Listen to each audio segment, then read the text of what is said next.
This is Books on My Mind YouTube channel. Listen to world's best and high-quality audiobooks. Click on the subscribe button for more. Introductory of The Power of Concentration. The Power of Concentration by Theron Dumont. Introductory. We all know that in order to accomplish a certain thing, we must concentrate. It is of the utmost value to learn how to concentrate. To make a success of anything, you must be able to concentrate your entire thought upon the idea you are working out. Do not become discouraged if you are unable to hold your thought on the subject very long at first. There are very few that can. It seems a peculiar fact that it is easier to concentrate on something that is not good for us than on something that is beneficial. This tendency is overcome when we learn to concentrate consciously. If you will just practice a few concentration exercises each day, you will find you will soon develop this wonderful power. Success is assured when you are able to concentrate, for you are then able to utilize for your good all constructive thoughts and shut out all the deconstructive ones. It is of the greatest value to be able to think only that which will be beneficial. Did you ever stop to think what an important part your thoughts, concentrated thoughts, play in your life? This book shows their far-reaching and all-abiding effects. These lessons you will find very practical. The exercises I have thoroughly tested. They are arranged so that you will notice an improvement from the very start, and this will give you encouragement. They point out ways in which you can help yourself. Man is a wonderful creature, but he must be trained and developed to be useful. A great work can be accomplished by every man if he can be awakened to do his very best. But the greatest man would not accomplish much if he lacked concentration and effort. Dwarfs can often do the work of giants when they are transformed by the almost magic power of great mental concentration. But giants will only do the work of dwarfs when they lack this power. We accomplish more by concentration than by fitness. The man that is apparently best suited for a place does not always fill it best. It is the man that concentrates on its every possibility that makes an art of both his work and his life. All your real advancement must come from your individual effort. This course of lessons will stimulate and inspire you to achieve success. It will bring you into perfect harmony with the laws of success. It will give you a firmer hold on your duties and responsibilities. The methods of thought concentration given in this work, if put into practice, will open up interior avenues that will connect you with the everlasting laws of being and their exhaustless foundation of unchangeable truth. As most people are very different, it is impossible to give instructions that will be of the same value to all. The author has endeavored in these lessons to awaken that within the soul which perhaps the book does not express. So study these lessons as a means of awakening and training that which is within yourself. Let all your acts and thoughts have the intensity and power of concentration. To really get the full benefit of these lessons, you should read a page, then close the book and thoughtfully recall its ideas. If you will do this, you will soon cultivate a concentrated mental habit, which will enable you to read with ordinary rapidity and remember all that you read. End of Introductory. Lesson 1. Concentration finds the way. Everyone has two natures. One wants us to advance, and the other wants to pull us back. The one that we cultivate and concentrate on decides what we are at the end. Both natures are trying to gain control. The will alone decides the issue.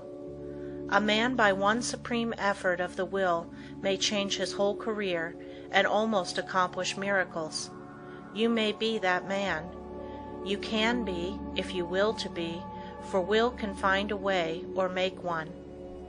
I could easily fill a book of cases where men plodding along in a matter-of-fact way were all at once aroused, and as if awakening from a slumber, they developed the possibilities within them, and from that time on were different persons. You alone can decide when the turning point will come.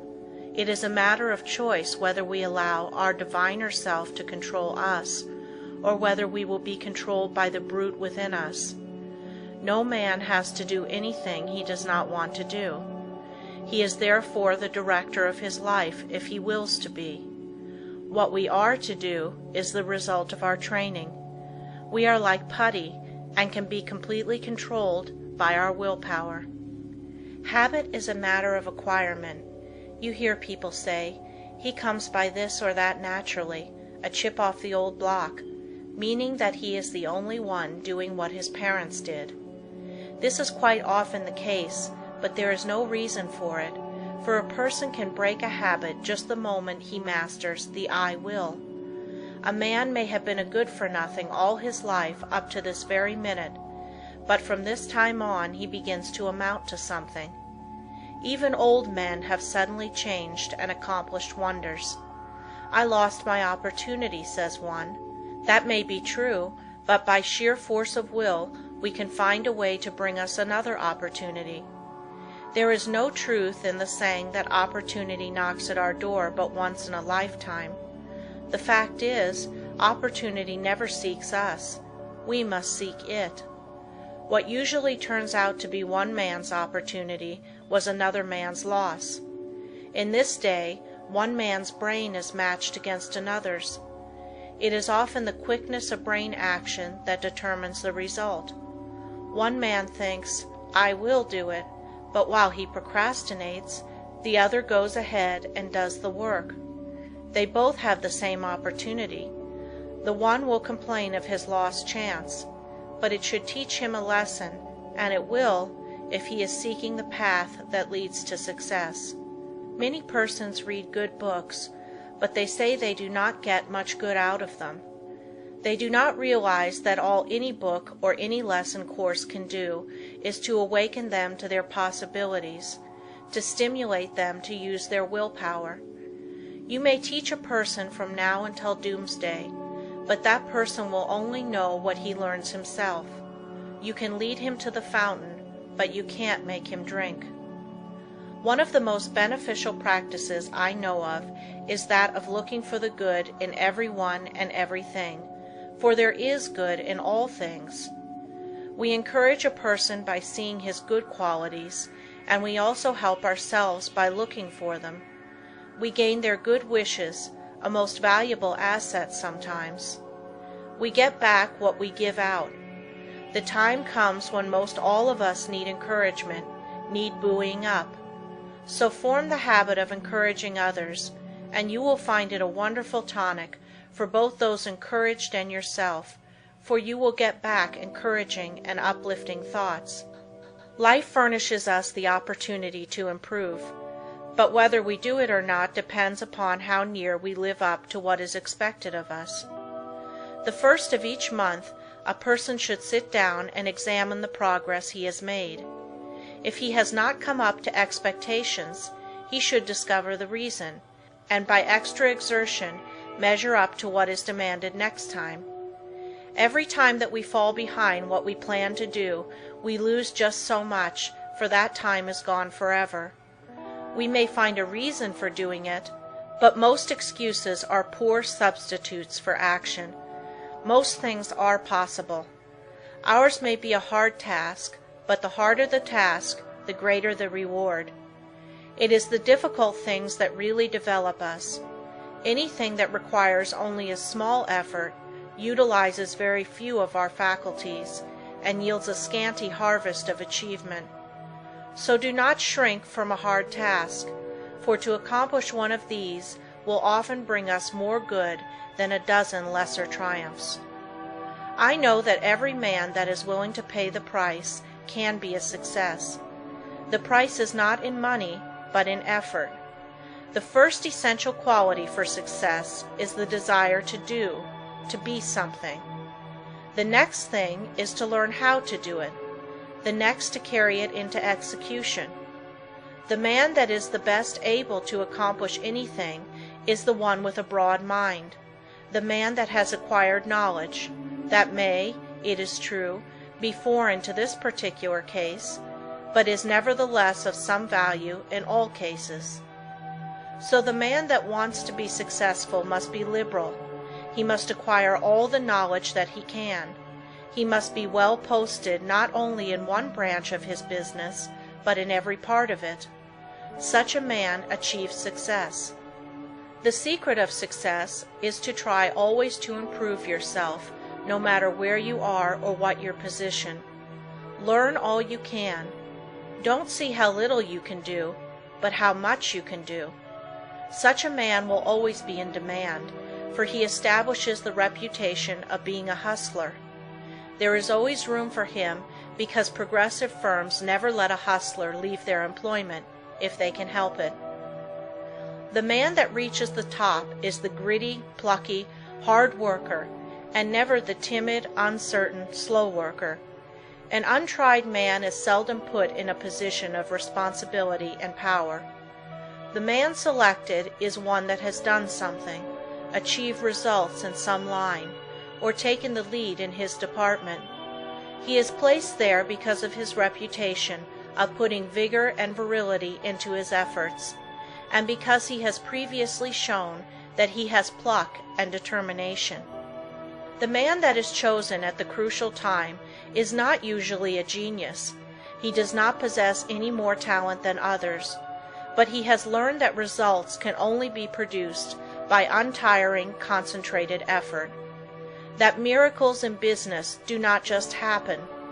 He knows that the only way they will happen is by sticking to a proposition and seeing it through. That is the only secret of why some succeed and others fail. The successful man gets used to seeing things accomplished, and always feels sure of success. The man that is a failure gets used to seeing failure, expects it, and attracts it to him. It is my opinion that with the right kind of training, every man could be a success. It is really a shame that so many men and women, rich in ability and talent, are allowed to go to waste, so to speak. Someday I hope to see a millionaire philanthropist start a school for the training of failures. I'm sure he could not put his money to a better use. In a year's time, the science of practical psychology could do wonders for him. He could have agencies on the lookout for men that had lost their grip on themselves, that had through indisposition weakened their will, that through some sorrow or misfortune had become discouraged.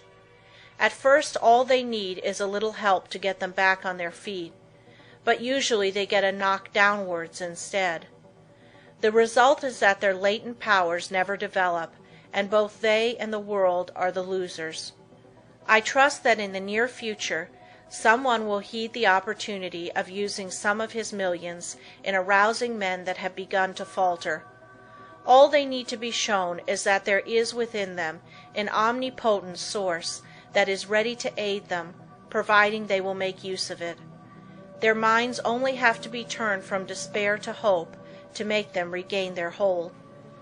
When a man loses his grip today, he must win his redemption by his own will.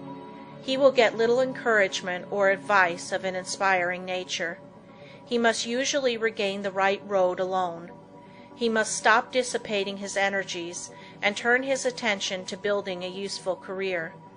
Today we must conquer our weakening tendencies alone. Don't expect anyone to help you. Just take one big brace, make firm resolutions, and resolve to conquer your weaknesses and vices. Really, no one can do this for you. They can encourage you, that is all. I can think of nothing but lack of health that should interfere with one becoming successful. There is no other handicap that you should not be able to overcome. To overcome a handicap, all that is necessary to do is to use more determination and grit and will. The man with grit and will may be poor today and wealthy in a few years. Willpower is a better asset than money. Will carry you over chasms of failure if you but give it the chance. The men that have risen to the highest positions have usually had to gain their victories against big odds. Think of the hardships many of our inventors have gone through before they became a success. Usually they have been very much misunderstood by relatives and friends. Very often they did not have the bare necessities of life, yet by sheer determination and resolute courage they managed to exist somehow until they perfected their inventions, which afterwards greatly helped in bettering the condition of others. Everyone really wants to do something, but there are very few that will put forth the needed effort to make the necessary sacrifice to secure it. There is only one way to accomplish anything, and that is to go ahead and do it. A man may accomplish almost anything today if he just sets his heart on doing it and lets nothing interfere with his progress. Obstacles are quickly overcome by the man that sets out to accomplish his heart's desire. The bigger the man, the smaller the obstacle appears. The smaller the man, the greater the obstacle appears. Always look at the advantage you gain by overcoming obstacles, and it will give you the needed courage for their conquest. Do not expect that you will always have easy sailing. Parts of your journey are likely to be rough. Don't let the rough places put you out of commission. Keep on with the journey. Just the way you weather the storm shows what material you are made of. Never sit down and complain of the rough places, but think how nice the pleasant stretches were. View with delight the smooth plains that are in front of you. Do not let a setback stop you. Think of it as a mere incident that has to be overcome before you can reach your goal. Lesson 2. The Self-Mastery, Self-Direction Power of Concentration. Man, from a psychological standpoint of development, is not what he should be. He does not possess the self-mastery, the self-directing power of concentration that is his by right. He has not trained himself in a way to promote his self-mastery. Every balanced mind possesses the faculties whose chief duties are to engineer, direct, and concentrate the operations of the mind, both in a mental and physical sense. Man must learn to control not only his mind, but his bodily movements. When the controlling faculties, autonomic, are in an untrained condition, the impulses, passions, emotions, thoughts, actions, and habits of the person suffer from lack of regulation, and the procedure of mental concentration is not good, not because the mind is necessarily weak in the autonomic department of the faculties, but because the mind is not properly trained. When the self-regulating faculties are not developed, the impulses, appetites, emotions, and passions have full swing to do as they please, and the mind becomes impulsive, restless, emotional, and irregular in its action. This is what makes mental concentration poor. When the self-guiding faculties are weak in development, the person always lacks the power of mental concentration. Therefore, you cannot learn to concentrate until you develop those very powers that qualify you to be able to concentrate. So if you cannot concentrate, one of the following is the cause. 1. Deficiency of the motor centers. 2. An impulsive and emotional mind. 3. An untrained mind. The last fault can soon be removed by systematic practice. It is the easiest to correct. The impulsive and emotional state of mind can best be corrected by restraining anger, passion and excitement, hatred, strong impulses, intense emotions, fretfulness, etc. It is impossible to concentrate when you are in any of these excited states. These can be naturally decreased by avoiding such food and drinks as have nerve-weakening or stimulating influences, or a tendency to stir up the passions, the impulses, and the emotions. It is a very good practice to watch and associate with those persons that are steady, calm, controlled, and conservative.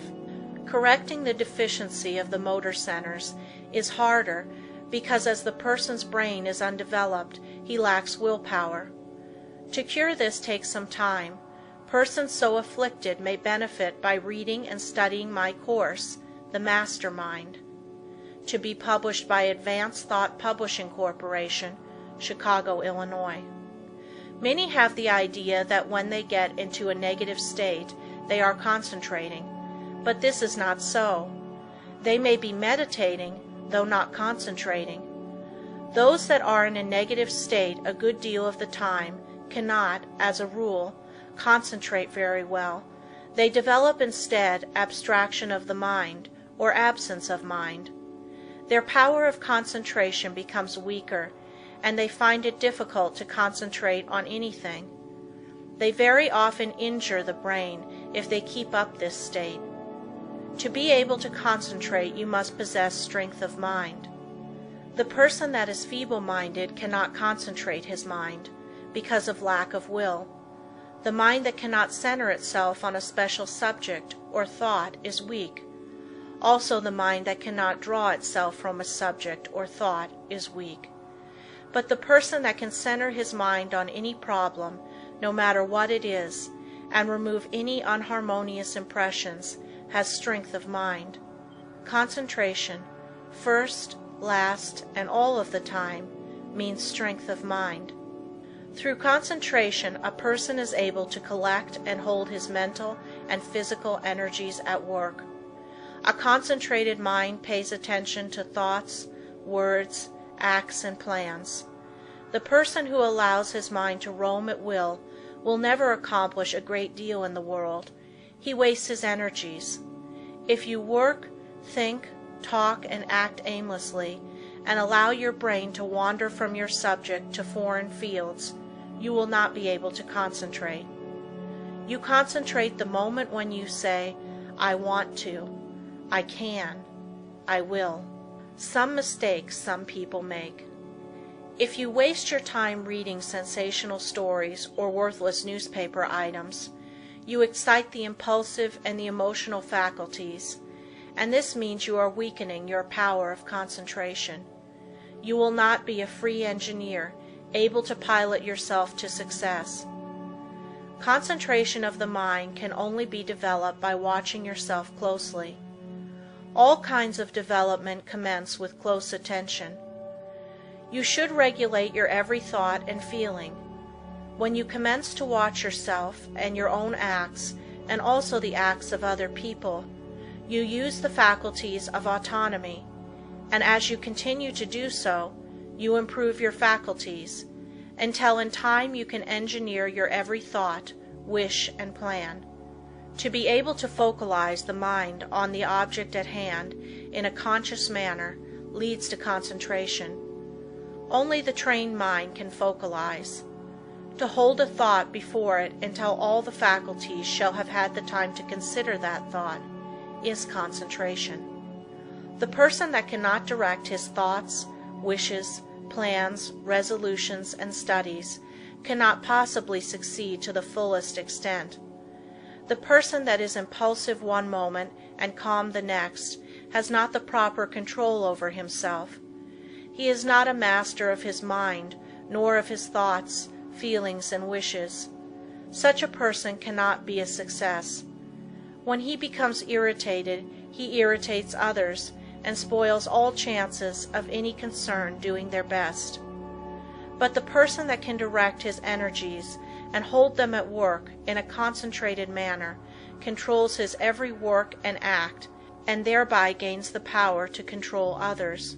He can make his every move serve a useful end, and every thought a noble purpose. In this day, the man that gets excited and irritable should be looked upon as an undesirable person.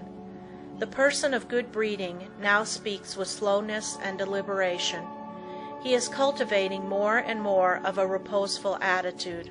He is consciously attentive and holds his mind to one thing at a time. He shuts out everything else. When you are talking to anyone, give him your sole and undivided attention. Do not let your attention wander or be diverted. Give no heed to anything else, but make your will and intellect act in unison. Start out in the morning and see how self-poised you can remain all day. At times take an inventory of your actions during the day and see if you have kept your determination. If not, see that you do tomorrow. The more self-poised you are, the better will your concentration be. Never be in too much of a hurry, and remember, the more you improve your concentration, the greater are your possibilities. Concentration means success, because you are better able to govern yourself and centralize your mind. You become more in earnest in what you do, and this almost invariably improves your chances for success. When you are talking to a person, have your own plans in mind. Concentrate your strength upon the purpose you are talking about. Watch his every move, but keep your own plans before you. Unless you do, you will waste your energy and not accomplish as much as you should. I want you to watch the next person you see that has the reputation of being a strong character, a man of force. Watch and see what a perfect control he has over his body. Then I want you to watch just an ordinary person. Notice how he moves his eyes, arms, fingers. Notice the useless expenditure of energy. These movements all break down the vital cells and lessen the person's power in vital and nerve directions.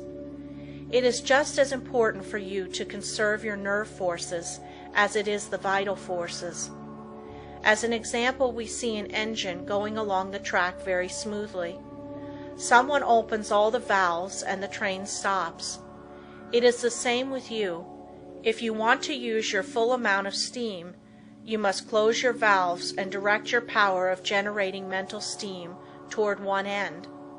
Center your mind on one purpose, one plan, one transaction. There is nothing that uses up nerve force so quickly as excitement. This is why an irritable person is never magnetic. He is never admired or loved. He does not develop those finer qualities that a real gentleman possesses. Anger, sarcasm, and excitement weaken a person in this direction. The person that allows himself to get excited will become nervous in time, because he uses up his nerve forces and his vital energies. The person that cannot control himself and keep from becoming excited cannot concentrate. When the mind can properly concentrate, all the energy of every microscopic cell is directed into one channel, and then there is a powerful personal influence generated. Everyone possesses many millions of little trembling cells, and each one of these has a center where life and energy are stored up and generated. If this energy is not wasted, but conserved and controlled, this person is influential. But when it is the opposite, he is not influential or successful. Just as it is impossible for a steam engine to run with all its valves open, so it is impossible for you to waste your energy and run at your top speed. Each neuron in the gray layers of the brain is a psychic center of thought and action. Each one is pulsating an intelligent force of some kind. And when this force, your thoughts and motions, are kept in check by a conservative, systematic, and concentrated mind, the result will be magnetism, vitality, and health. The muscles, bones, ligaments, feet, hands and nerves, etc., are agents for carrying out the mandates of the mind. The sole purpose of the volitional faculties is to move the physical mechanism as the energy travels along the wires of nerves and muscles. Just for that reason, if you throw a voluntary control over these messages, impulses, thoughts, emotions, physical movements, and over these physical instruments, you develop your faculties of self-mastery. And to the extent you succeed here, in proportion will you develop the power of concentration. Any exercise or work that excites the mind, stimulates the senses, calls the emotions and appetites into action, confuses, terrifies, or emotionalizes, weakens the power of concentration. This is why all kind of excitement is bad. This is the reason why persons who drink strong drinks, who allow themselves to get into fits of temper, who fight, who eat stimulating food, who sing and dance and thus develop their emotions, who are sudden, vehement, and emotional, lack the power to concentrate. But those whose actions are slower and directed by their intelligence develop concentration. Sometimes dogmatic, willful, excitable persons can concentrate, but it is spasmodic, erratic concentration, instead of controlled and uniform concentration. Their energy works by spells. Sometimes they have plenty, other times very little. It is easily excited, easily wasted. The best way to understand it is to compare it with the discharge of a gun. If the gun goes off when you want it to, it accomplishes the purpose. But if it goes off before you are ready for it, you will not only waste ammunition, but it is also likely to do some damage. That is just what most persons do. They allow their energy to explode, thus not only wasting it, but endangering others. They waste their power, their magnetism, and so injure their chance of success. Such persons are never well liked, and never will be until they gain control over themselves. It will be necessary for them to practice many different kinds of concentration exercises, and to keep them up for some time. They must completely overcome their sudden erratic thoughts, and regulate their emotions and movements. They must from morning to night train the mind to be steady and direct, and keep the energies at work. The lower area of the brain is the storehouse of the energy. Most all persons have the dynamic energy they need if they would concentrate on it. They have the machine, but they must also have the engineer, or they will not go very far. The engineer is the self-regulating, directing power. The person that does not develop his engineering qualities will not accomplish much in life. The good engineer controls his every act. All work assists in development. By what you do, you either advance or degenerate. This is a good idea to keep always in mind. When you are uncertain whether you should do something or not, just think whether by doing it you will grow or deteriorate, and act accordingly. I am a firm believer in work when you work and play when you play. When you give yourself up to pleasure, you can develop concentration by thinking of nothing else but pleasure. When your mind dwells on love, think of nothing but this, and you will find you can develop a more intense love than you ever had before. When you concentrate your mind on the you, or real self, and its wonderful possibilities, you develop concentration and a higher opinion of yourself. By doing this systematically, you develop much power, because you cannot be systematic without concentrating on what you are doing. When you walk out into the country and inhale the fresh air, studying vegetation, trees, etc., you are concentrating. When you see that you are at your place of business at a certain time each morning, you are developing steadiness of habit and becoming systematic. If you form the habit of being on time one morning, a little late the next, and still later the following one, you are not developing concentration. But whenever you fix your mind on a certain thought and hold your mind on it at successive intervals, you develop concentration. If you hold your mind on some chosen object, you centralize your attention, just like the lens of the camera centralizes on a certain landscape. Therefore, always hold your mind on what you are doing, no matter what it is. Keep a careful watch over yourself, for unless you do, your improvement will be very slow. Practice inhaling long, deep breaths, not simply for the improvement of health, although that is no small matter, but also for the purpose of developing more power, more love, more life. All work assists in development. You may think it foolish to try to develop concentration by taking muscular exercises, but you must not forget that the mind is associated with muscle and nerve. When you steady your nerves and muscles, you steady your mind, but let your nerves get out of order and your mind will become erratic, and you will not possess the power of direction, which in other words is concentration. Therefore you understand how important exercises that steady the nerves and muscles are in developing concentration. Everyone is continually receiving impulses that must be directed and controlled if one is to lead a successful life. That is the reason why a person must control the movements of his eyes, feet, fingers, etc. This is another reason why it is important to control his breathing.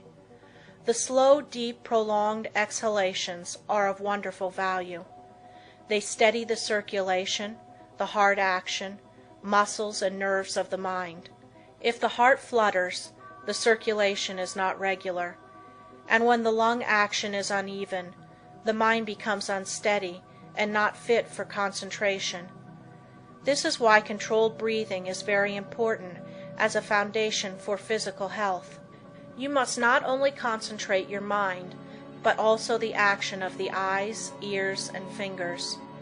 Each of these contain miniature minds that are controlled by the master engineer. You will develop much quicker if you thoroughly realize this. If you have ever associated with big men or read their biographies, you will find that they usually let the others do the talking. It is much easier to talk than it is to listen. There is no better exercise for concentration than to pay close attention when someone is talking. Besides learning from what they have to say, you may develop both mental and physical concentration. When you shake hands with someone, just think of your hand as containing hundreds of individual minds, each having an intelligence of its own. When you put this feeling into your handshake, it shows personality. When you shake hands in a listless way, it denotes timidity, lack of force, and power of personality. When the hand grip is very weak and stiff, the person has little love in his nature, no passion, and no magnetism. When the handshake is just the opposite, you will find that the nature is also. The loveless person is non-magnetic, and he shows that he is by his non-magnetic handshake. When two developed souls shake hands, their clasps are never light. There is a thrill that goes through both when the two currents meet. Love arouses the opposite currents of the positive and negative natures. When there is no love, life loses its charm. The hand quickly shows when love is being aroused. This is why you should study the art of handshaking and develop your social affections. A person that loves his kind reflects love, but a person that hates reflects hate. The person with a bad nature, a hateful disposition, evil thoughts and feeling, is erratic, freakish, and fitful. When you allow yourself to become irritable, watch how you breathe and you will learn a valuable lesson. Watch how you breathe when you are happy. Watch your breathing when you harbor hate. Watch how you breathe when you feel in love with the whole world and noble emotions thrill you. When filled with good thoughts, you breathe a plentiful supply of oxygen into your lungs, and love fills your soul. Love develops a person, physically, mentally, and socially. Breathe deeply when you are happy, and you will gain life and strength. You will steady your mind, and you will develop your power of concentration and become magnetic and powerful. If you want to get more out of life, you must think more of love. Unless you have real affection for something, you have no sentiment, no sweetness, no magnetism. So arouse your love affections by your will and enter into a fuller life. The hand of love always magnetizes, but it must be steady and controlled. Love can be concentrated in your handshake, and this is one of the best ways to influence another. The next time you feel yourself becoming irritable, use your will and be patient. This is a very good exercise in self-control. It will help you to keep patient if you will breathe slowly and deeply. If you find you are commencing to speak fast, just control yourself and speak slowly and clearly. Keep from either raising or lowering your voice, and concentrate on the fact that you are determined to keep your poise, and you will improve your power of concentration. When you meet people of some consequence, assume a reposeful attitude before them. Do this at all times. Watch both them and yourself.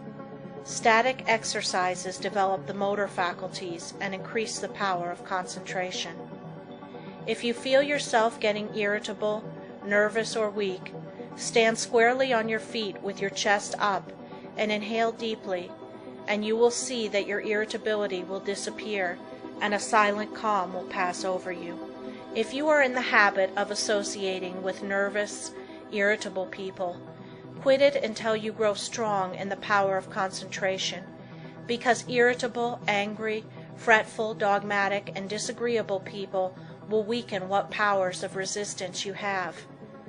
Any exercises that give you better control of the ears, fingers, eyes, feet, help you to steady your mind. When your eye is steady, your mind is steady.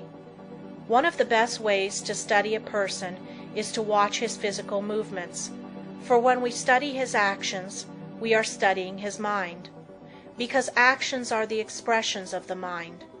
As the mind is, so is the action. If it is uneasy, restless, erratic, unsteady, its actions are the same. When it is composed, the mind is composed. Concentration means control of the mind and body. You cannot secure control over one without the other. Many people who seem to lack ambition have sluggish minds. They are steady, patient, and seemingly have good control, but this does not say they are able to concentrate. These people are indolent, inactive, slow, and listless because they lack energy. They do not lose control because they have little force to control. They have no temper, and it therefore cannot disturb them. Their actions are steady because they possess little energy. The natural person is internally strong, energetic, and forceful, but his energy, force, and strength, thoughts, and physical movements are well under his control. If a person does not have energy, both mental and physical, he must develop it. If he has energy which he cannot direct and hold to a point, he must learn to do so. A man may be very capable, but unless he wills to control his abilities, they will not do him any good.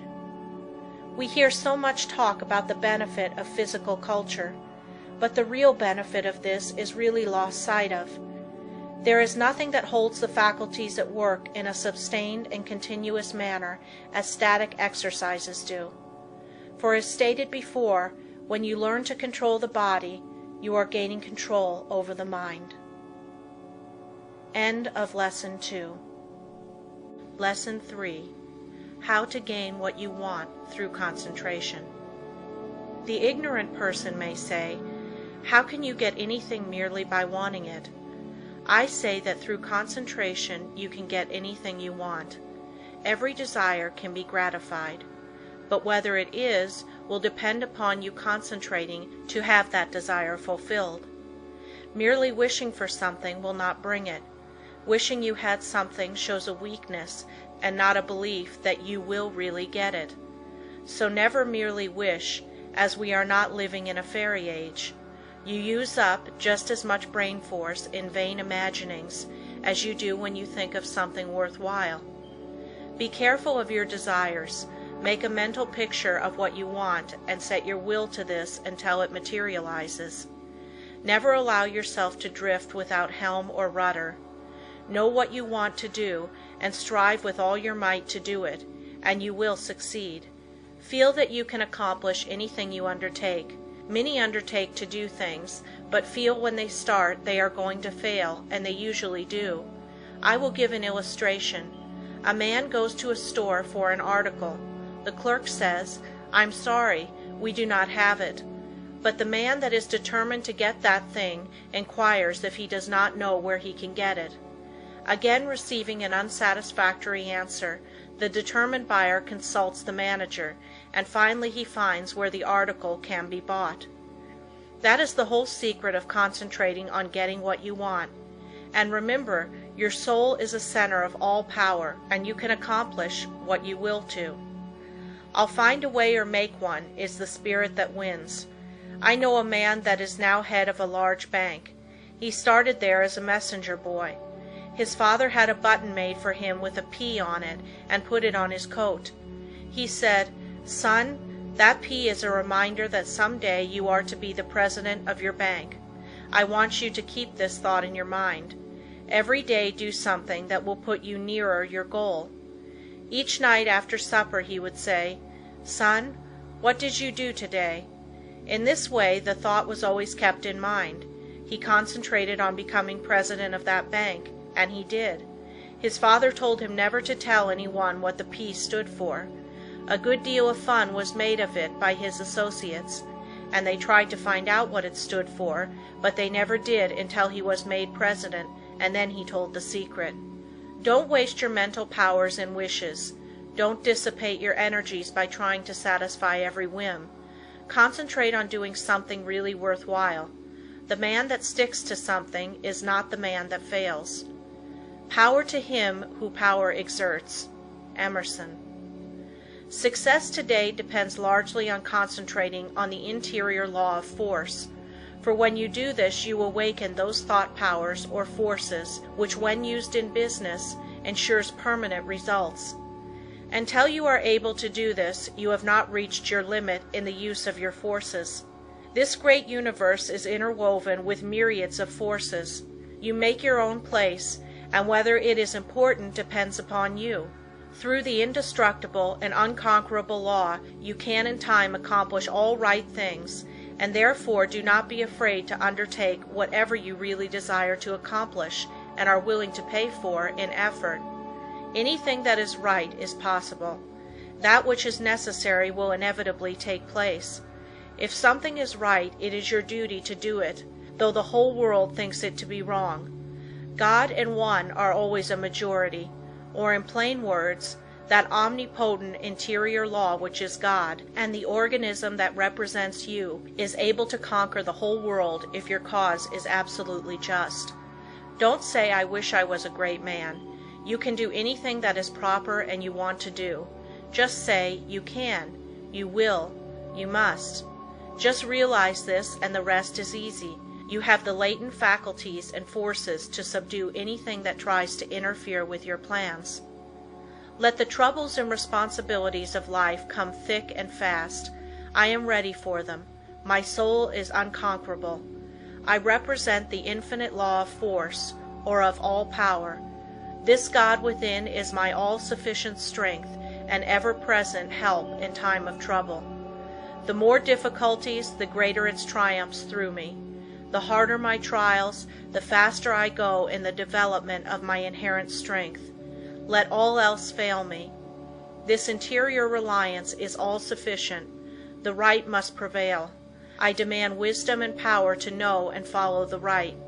My higher self is all-wise. I now draw nearer to it. Lesson 4. Concentration, the silent force that produces results in all business.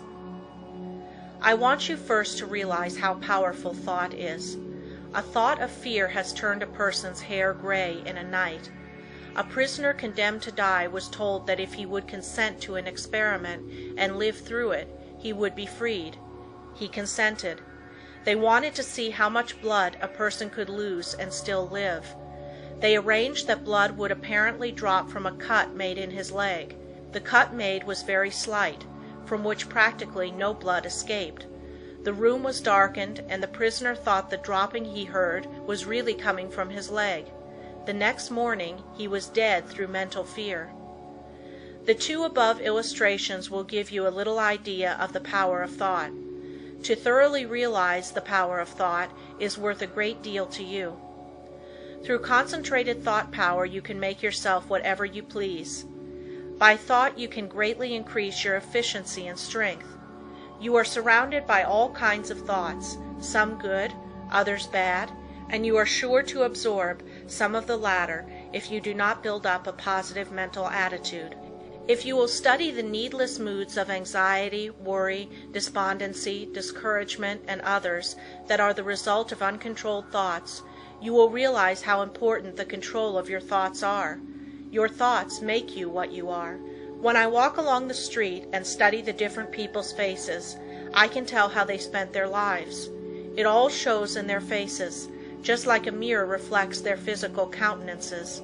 In looking in those faces, I cannot help thinking how most of the people you see have wasted their lives.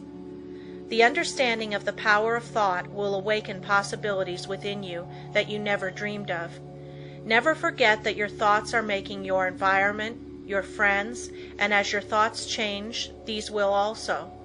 Is this not a practical lesson to learn? Good thoughts are constructive, evil thoughts are destructive. The desire to do right carries with it a great power. I want you to thoroughly realize the importance of your thoughts and how to make them valuable, to understand that your thoughts come to you over invisible wires and influence you. If your thoughts are of a high nature, you become connected with people of the same mental caliber, and you are able to help yourself. If your thoughts are tricky, you will bring tricky people to deal with you, who will try to cheat you. If your thoughts are right kind, you will inspire confidence in those with whom you are dealing. As you gain the goodwill of others, your confidence and strength will increase. You will soon learn the wonderful value of your thoughts and how serene you can become even when circumstances are the most trying. Such thoughts of right and goodwill bring you into harmony with people that amount to something in the world and that are able to give you help if you should need it, as nearly everyone does at times. You can now see why it is so important to concentrate your thoughts in the proper channels. It is very necessary that people should have confidence in you. When two people meet, they have not the time to look each other up. They accept each other according to instinct, which can usually be relied on. You meet a person and his attitude creates a suspicion in you. The chances are you cannot tell why, but something tells you, have no dealings with him, for if you do, you will be sorry. Thoughts produce actions. Therefore, be careful of your thoughts. Your life will be molded by the thoughts you have. A spiritual power is always available to your thought, and when you are worthy, you can attract all the good things without a great effort on your part. The sun's rays shine down on our gardens, but we can plant trees that will interfere with the sunlight.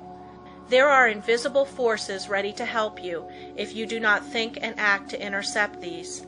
These forces work silently. You reap what you sow. You have concentrated within powers that, if developed, will bring you happiness greater than you can even imagine. Most people go rushing through life, literally driving away the very things they seek.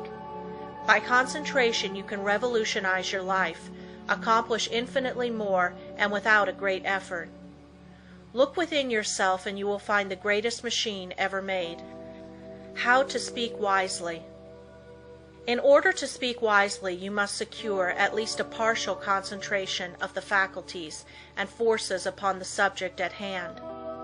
Speech interferes with the focusing powers of the mind, as it withdraws the attention to the external, and therefore is hardly to be compared with the deep silence of the subconscious mind, where deep thoughts and the silent forces of high potency are evolved. It is necessary to be silent before you can speak wisely. The person that is really alert and well poised and able to speak wisely under trying circumstances is the person that has practiced in the silence. Most people do not know what the silence is, and think it is easy to go into the silence, but this is not so. In the real silence we become attached to that interior law, and the forces become silent, because they are in a state of high potency, or beyond the vibratory sounds to which our external ears are attuned. He who desires to become above the ordinary should open up for himself the interior channels which lead to the absolute law of the omnipotent. You can only do this by persistently and intelligently practicing thought concentration. Hold the thought. In silence, I will allow my higher self to have complete control. I will be true to my higher self. I will live true to my conception of what is right. I realize that it is to my self-interest to live up to my best. I demand wisdom so that I may act wisely for myself and others. In the next chapter, I will tell you of the mysterious law which links all humanity together by the powers of cooperative thought and chooses for us companionship and friends. End of Lesson 4. Lesson 5. How concentrated thought links all humanity together. It is within your power to gratify your every wish. Success is the result of the way you think. I will show you how to think to be successful. The power to rule and attract success is within yourself. The barriers that shut these off from you are subject to your control. You have unlimited power to think, and this is the link that connects you with your omniscient source. Success is the result of certain moods of mind or ways of thinking. These moods can be controlled by you and produced at will. You have been evolved to what you are from a lowly atom because you possess the power to think.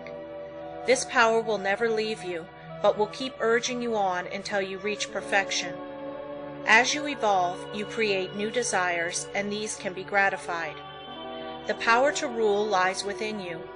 The barriers that keep you from ruling are also within you. These are the barriers of ignorance. Concentrated thought will accomplish seemingly impossible results and make you realize your fondest ambitions. At the same time that you break down barriers of limitation, new ambitions will be awakened.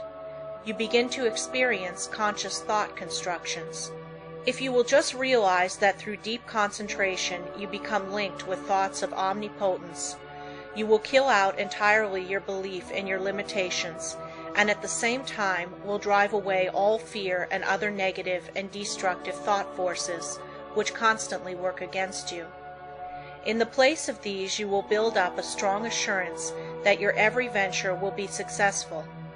When you learn thus how to concentrate and reinforce your thought, you control your mental creations. They in turn help to mold your physical environment, and you become the master of circumstances and the ruler of your kingdom. It is just as easy to surround your life with what you want as it is with what you don't want. It is a question to be decided by your will. There are no walls to prevent you from getting what you want, providing you want what is right. If you choose something that is not right, you are in opposition to the omnipotent plans of the universe and deserve to fail. But if you will base your desires on justice and goodwill, you avail yourself of the helpful powers of universal currents, and instead of having a handicap to work against, can depend upon ultimate success, though the outward appearances may not at first be bright. Never stop to think of temporary appearances, but maintain an unfaltering belief in your ultimate success. Make your plans carefully, and see that they are not contrary to the idea of universal justice.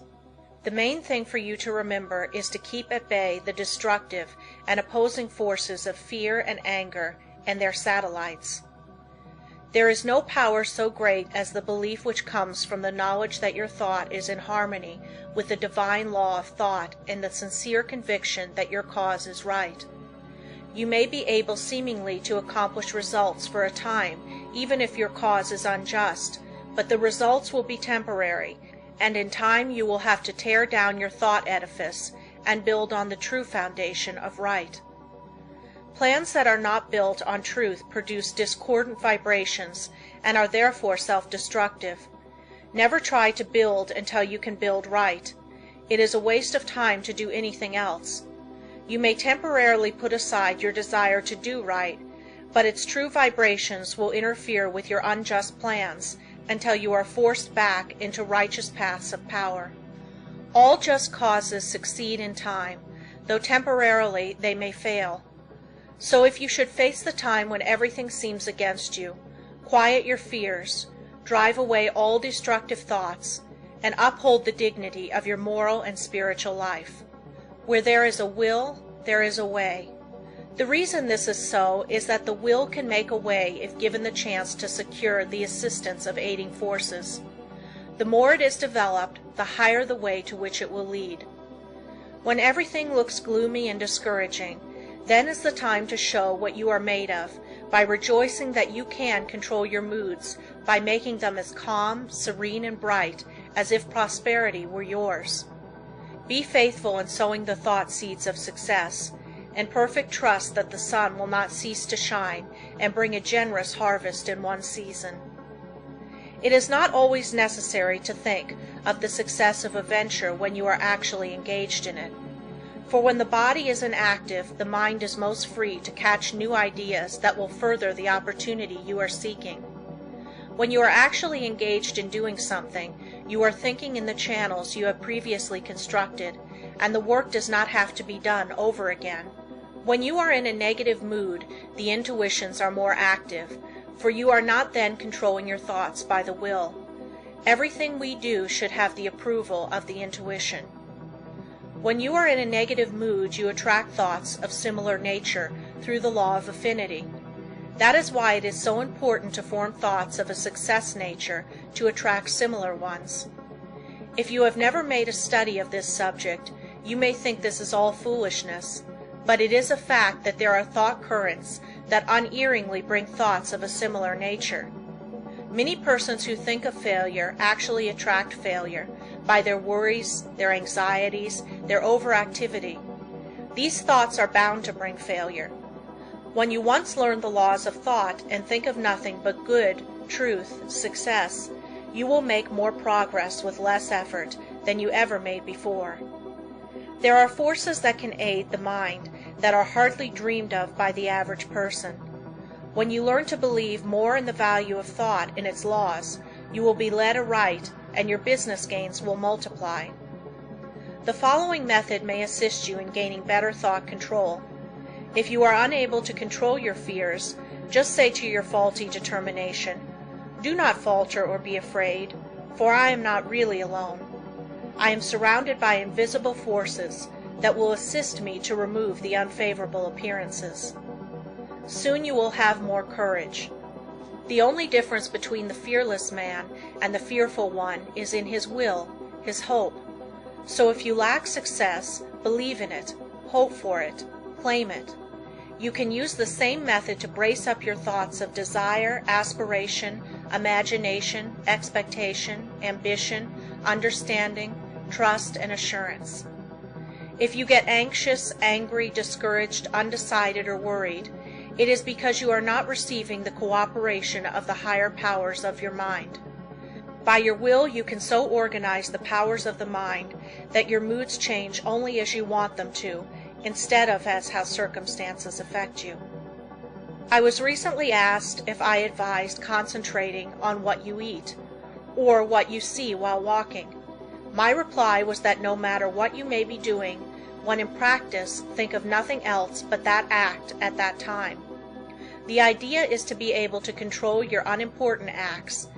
Otherwise you set up a habit that will be hard to overcome, because your faculties have not been in the habit of concentrating. Your faculties cannot be disorganized one minute and organized the next.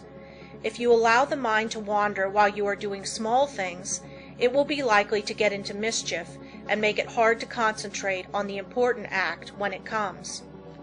The man that is able to concentrate is the happy, busy man. Time does not drag with him. He always has plenty to do. He does not have time to think over past mistakes, which would make him unhappy. If despite our discouragement and failures we claim our great heritage, life and truth and force, like an electric current, will permeate our lives until we enter into our birthright in eternity.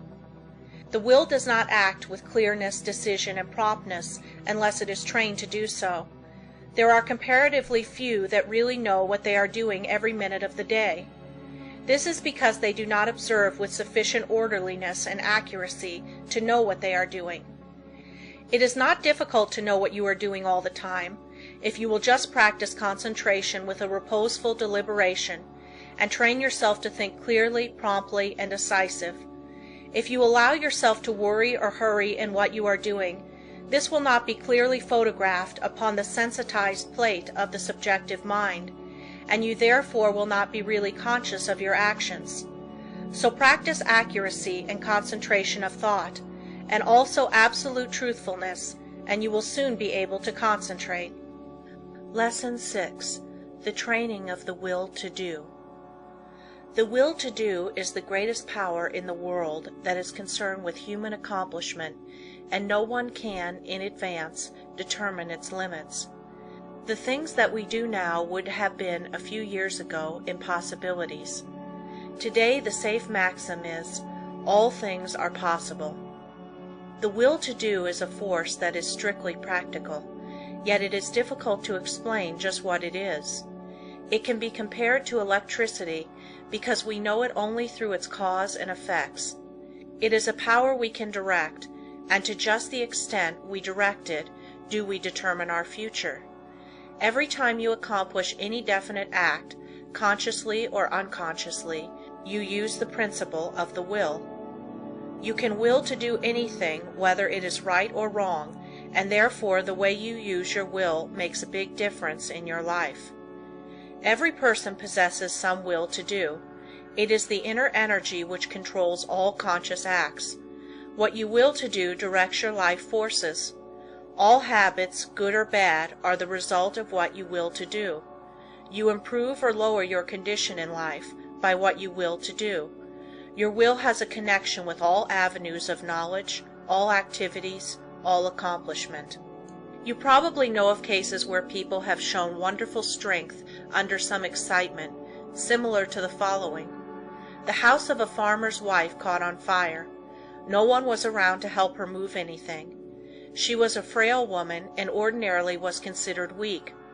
On this occasion she removed things from the house that it later took 3 men to handle. It was the will to do that she used to accomplish her task. Genius is but a will to do little things with infinite pains. Little things well done open the door of opportunity for bigger things. The will accomplishes its greater results through activities that grow out of great concentration in acquiring the power of voluntary attention to such an extent that we can direct it where we will and hold it steadily to its task until our aim is accomplished. When you learn so to use it, your willpower becomes a mighty force. Almost everything can be accomplished through its proper use. It is greater than physical force because it can be used to control not only physical but mental and moral forces. There are very few that possess perfectly developed and balanced willpower, but those who do easily crush out their weak qualities. Study yourself carefully.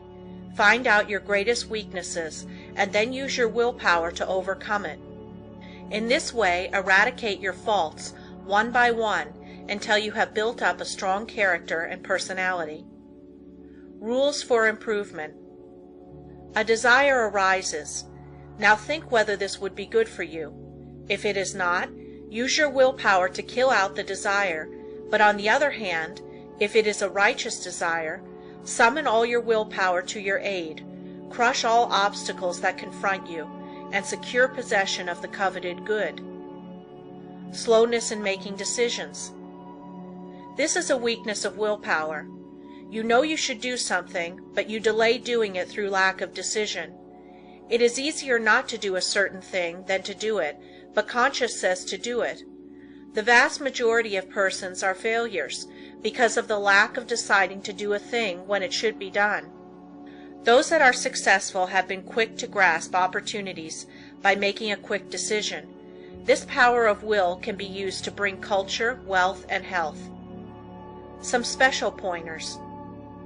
For the next week, try to make quicker decisions in your little daily affairs. Set the hour you wish to get up and arise exactly at the fixed time. Anything that you should accomplish, do on or ahead of time. You want, of course, to give due deliberation to weighty matters, but by making quick decisions on little things, you will acquire the ability to make quick decisions in bigger things. Never procrastinate. Decide quickly one way or the other, even at the risk of deciding wrong. Practice this for a week or two and notice your improvement. The lack of initiative. This too keeps many men from succeeding. They have fallen into the way of imitating others in all that they do. Very often we hear the expression, "He seems clever enough, but he lacks initiative." Life for them is one continuous grind. Day after day they go through the same monotonous round of duties. while those that are getting along are using their initiative to get greater fullness of life. There is nothing so responsible for poverty as this lack of initiative, this power to think and do for ourselves. You are as good as anyone. You have willpower, and if you use it, you will get your share of the luxuries of life. So use it to claim your own. Don't depend on anyone else to help you. We have to fight our own battles. All the world loves a fighter, while the coward is despised by all. Every person's problems are different, so I can only say, analyze your opportunities and conditions and study your natural abilities. Form plans for improvement and then put them into operation. Now, as I have said before, don't just say, I'm going to do so and so, but carry your plan into execution. Don't make an indefinite plan, but a definite one, and then don't give up until your object has been accomplished. Put these suggestions into practice with true earnestness, and you will soon note astonishing results, and your whole life will be completely changed. An excellent motto for one of pure motives is, "Through my willpower I dare do what I want to." You will find this affirmation has a very strengthening effect. The spirit of perseverance. The spirit of stick-it-to-itiveness is one that wins. Many go just so far and then give up, whereas if they had persevered a little longer, they would have won out. Many have much initiative, but instead of concentrating it into one channel, they diffuse it through several, thereby dissipating it to such an extent that its effect is lost. Develop more determination, which is only the will to do, and when you start out to do something, stick to it until you get results. Of course, before starting anything, you must look around and see what the finish leads to. You must select a road that will lead to somewhere, rather than nowhere. The journey must be productive of some kind of substantial results.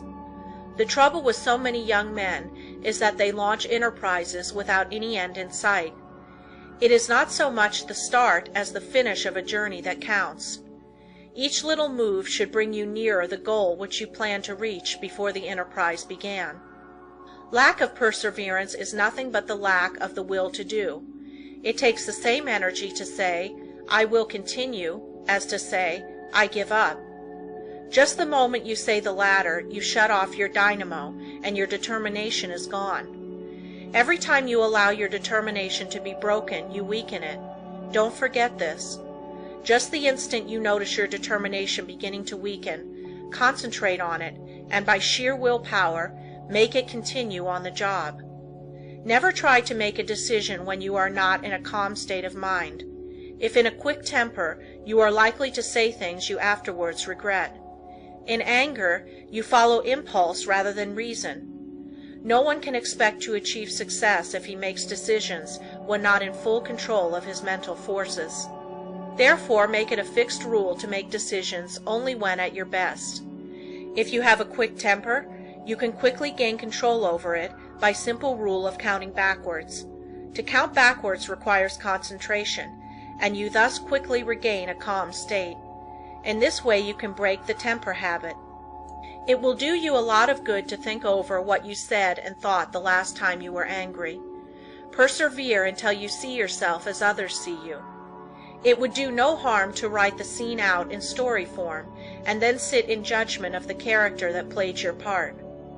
Special instructions to develop the will to do. This is a form of mental energy, but requires the proper mental attitude to make it manifest. We hear of people having wonderful willpower, which is really wrong. It should be said that they use their willpower, while with many it is a latent force. I want you to realize that no one has a monopoly on willpower. There is plenty for all. What we speak of as willpower is but the gathering together of mental energy, the concentration power at one point. So never think of that person as having a stronger will than yours. Each person will be supplied with just that amount of willpower that he demands. You don't have to develop willpower if you constantly make use of all you have, and remember the way in which you use it determines your fate, for your life is molded to a great extent by the use you make of your will. Unless you make proper use of it, You have neither independence nor firmness. You are unable to control yourself and become a mere machine for others to use. It is more important to learn to use your will than to develop your intellect. The man that has not learned how to use his will rarely decides things for himself, but allows his resolutions to be changed by others. He fluctuates from one opinion to another, and of course does not accomplish anything out of the ordinary, while his brother with the trained will takes his place among the world's leaders. End of Lesson 6. Lesson 7. The Concentrated Mental Demand. The mental demand is the potent force in achievement. The attitude of the mind affects the expression of the face, determines action, changes our physical condition, and regulates our lives. I will not here attempt to explain the silent force that achieves results. You want to develop your mental powers so you can effect the things sought, and that is what I want to teach you. There is wonderful power and possibility in the concentrated mental demand. This, like all other forces, is controlled by laws. It can, like other forces, be wonderfully increased by consecutive, systemized effort. The mental demand must be directed by every power of the mind, and every possible element should be used to make the demand materialize. You can so intently desire a thing that you can exclude all distracting thoughts. When you practice this singleness of concentration until you attain the end sought, you have developed a will capable of accomplishing whatever you wish. As long as you can only do the ordinary things, you will be counted in the mass of mediocrity. But just as quick as you surpass others by even comparatively small measure, you are classed as one of life's successes. So if you wish to emerge into prominence, you must accomplish something more than the ordinary man or woman.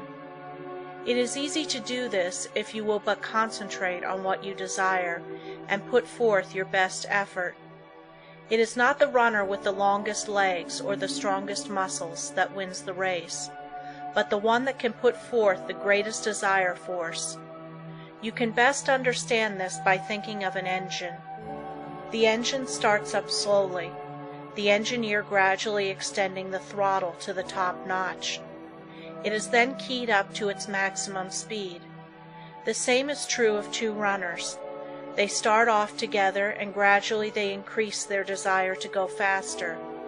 The one that has the greatest intensity of desire will win. He may outdistance the other by only a fraction of an inch, yet he gets the laurels. The men that are looked upon as the world's successes have not always been men of great physical power, nor at the start did they seem very well adapted to the conditions which encompass them.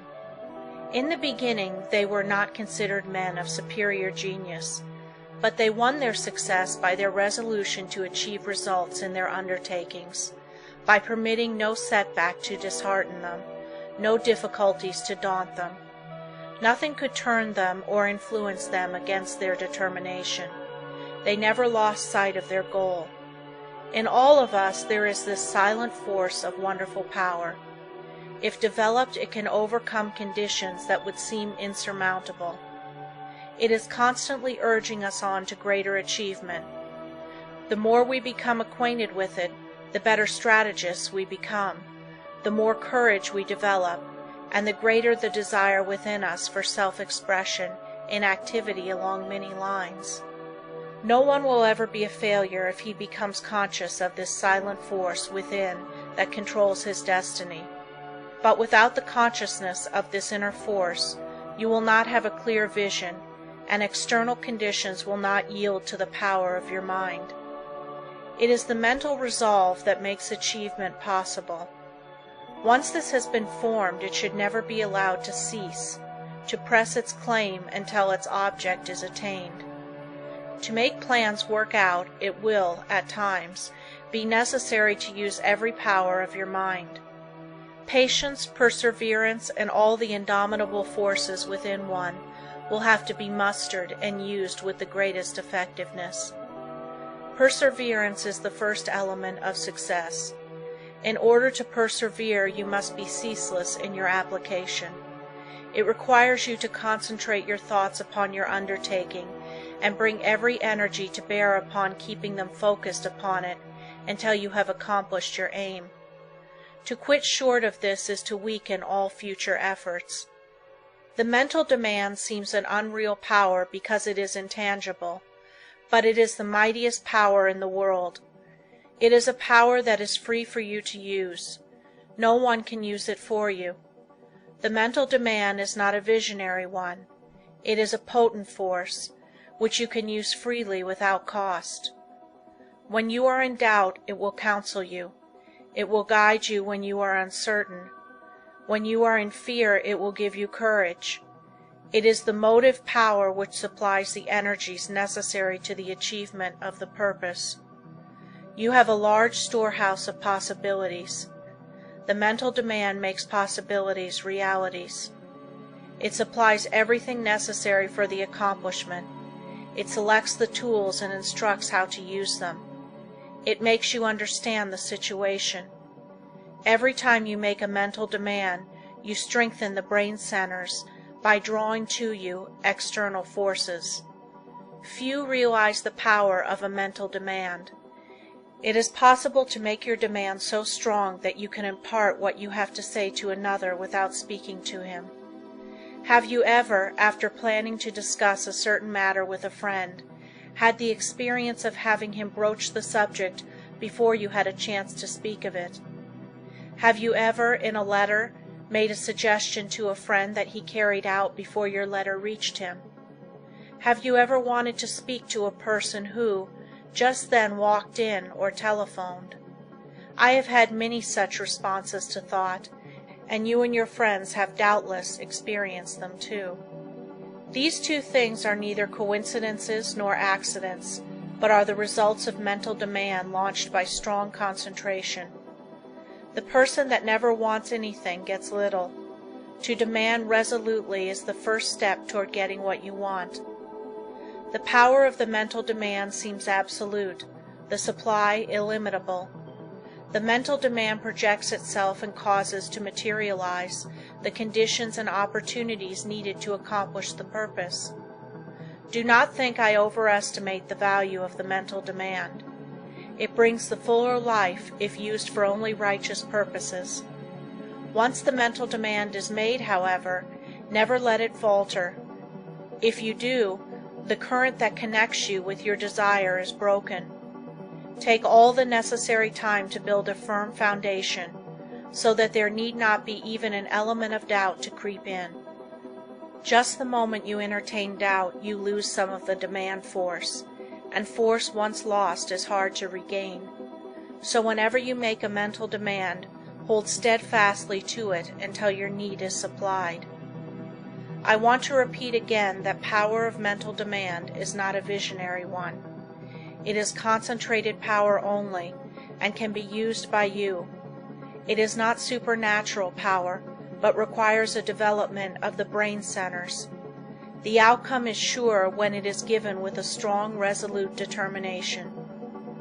No person will advance to any great extent unless he recognizes this force within him.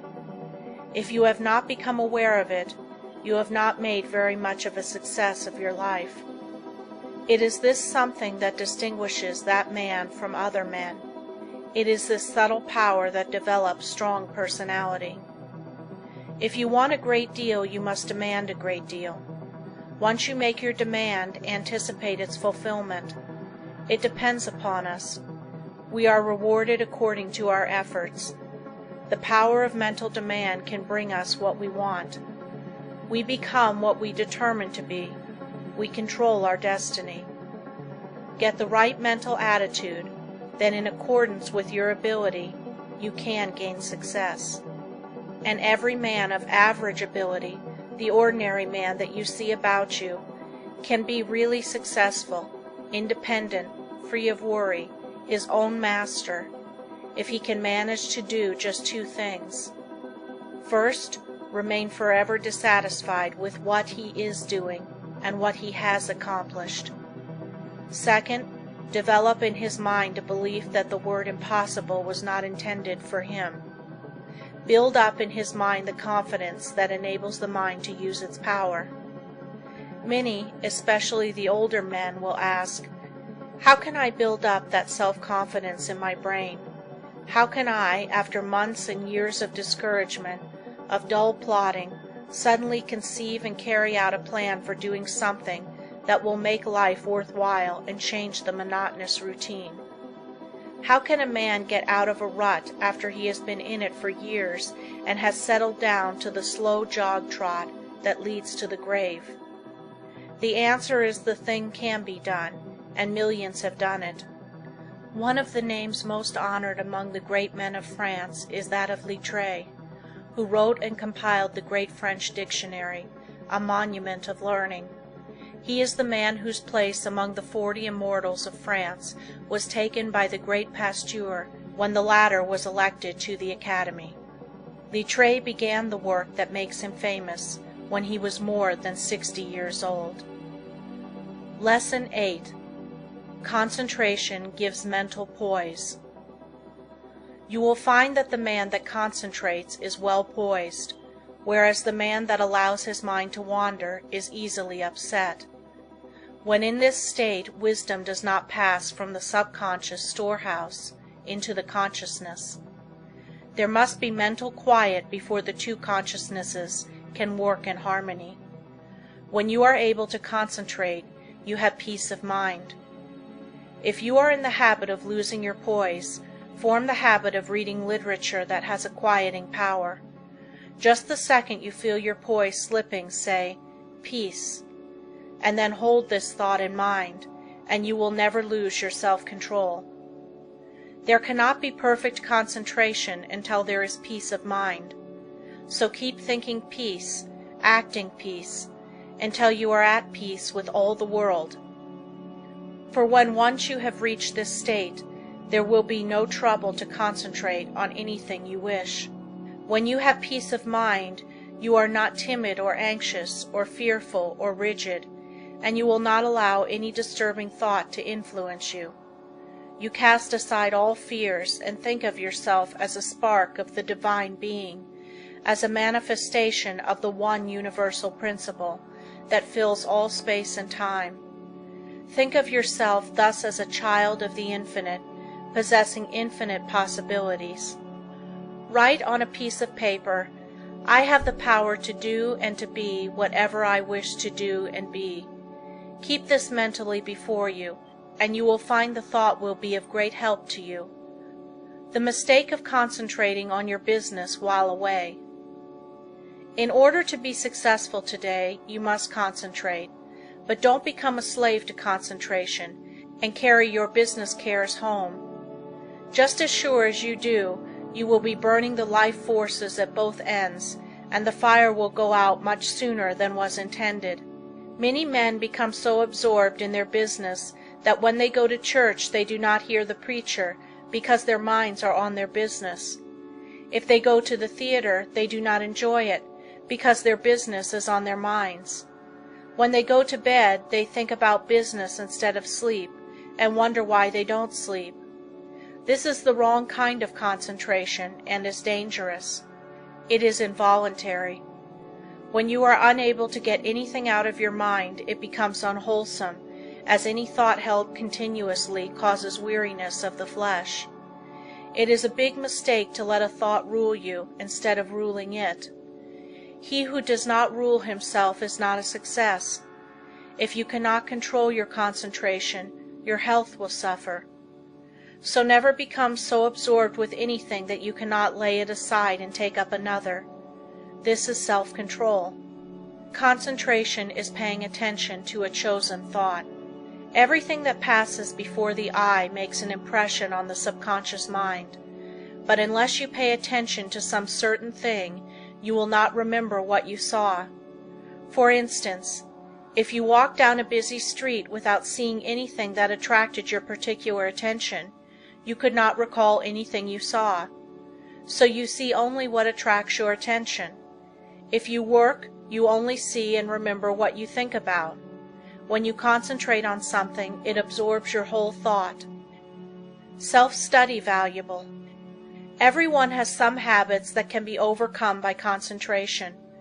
We will say, for instance, you are in the habit of complaining or finding fault with yourself or others, or imagining that you do not possess the ability of others, or feeling that you are not as good as someone else, or that you cannot rely on yourself, or harboring any similar thoughts or thoughts of weakness. These should be cast aside, and instead thoughts of strength should be put in their place. Just remember, every time you think of yourself as being weak, in some way you are making yourself so by thinking you are. Our mental conditions make us what we are. Just watch yourself and see how much time you waste in worrying, fretting, and complaining.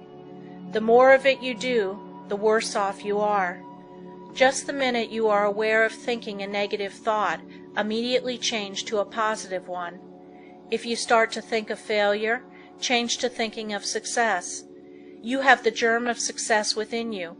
Care for it the same as the setting hen broods over the eggs, and you can make it a reality.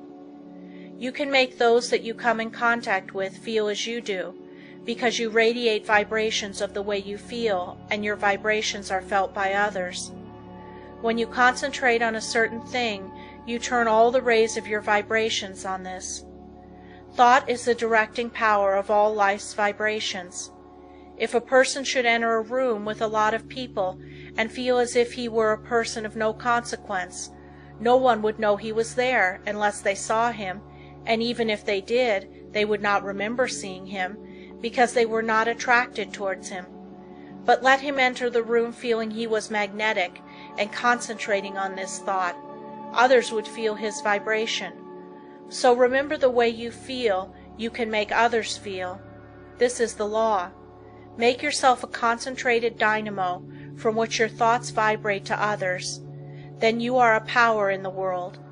Cultivate the art of feeling, for as I said before, you can only make others feel what you feel. If you will study all of the great characters of history, you will find that they were enthusiastic. First they were enthusiastic themselves, and then they could arouse others' enthusiasm. It is latent in everyone. It is a wonderful force when once aroused. All public men to be a success have to possess it. Cultivate it by concentration. Set aside some hour of the day wherein to hold rapt converse with the soul. Meditate with sincere desire and contrite heart, and you will be able to accomplish that which you have meditated on. This is the keynote of success. Think, speak, and act just as you wish to be, and you will be that which you wish to be.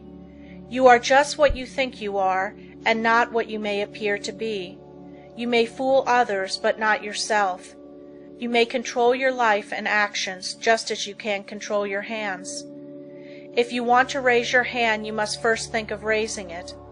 If you want to control your life, you must first control your thinking. Easy to do, is it not? Yes, it is, if you will but concentrate on what you think about. For he only can that says he will. How can we secure concentration? To this question, the first and last answer must be, by interest and strong motive.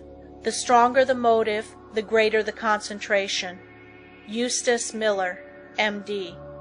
The successful lives are the concentrated lives. The utterly helpless multitude that sooner or later have to be cared for by charity are those that were never able to concentrate, and who have become the victims of negative ideas. Train yourself so you will be able to concentrate your thought and develop your brain power and increase your mental energy, or you can be a slacker, a drifter, a quitter, or a sleeper. It all depends on how you concentrate or centralize your thoughts. Your thinking then becomes a fixed power, and you do not waste time thinking about something that would not be good for you. You pick out the thoughts that will be the means of bringing you what you desire, and they become a material reality. Whatever we create in the thought world will someday materialize. That is the law. Don't forget this. In the old days men drifted without concentration, But this is a day of efficiency, and therefore all our efforts must be concentrated if we are to win any success worth the name. Why people often do not get what they concentrate on. Because they sit down in hopeless despair and expect it to come to them. But if they will just reach out for it, with their biggest effort, they will find it is within their reach. No one limits us but ourselves. We are what we are today as the result of internal conditions. We can control the external conditions. They are subject to our will. Through our concentration we can attract what we want, because we become in rapport with the universal forces from which we can get what we want. You have watched races, no doubt. They all line up together. Each has his mind set on getting to the goal before the others. This is one kind of concentration. A man starts to think on a certain subject. He has all kinds of thoughts come to him, but by concentration he shuts out all these but the one he has chosen. Concentration is just a case of willing to do a certain thing and doing it. If you want to accomplish anything first, put yourself in a concentrating, reposeful, receptive, acquiring frame of mind. In tackling unfamiliar work, make haste slowly and deliberately, and then you will secure that interior activity which is never possible when you are in a hurry or under a strain. When you think hard, or try to hurry results too quickly, you generally shut off the interior flow of thoughts and ideas.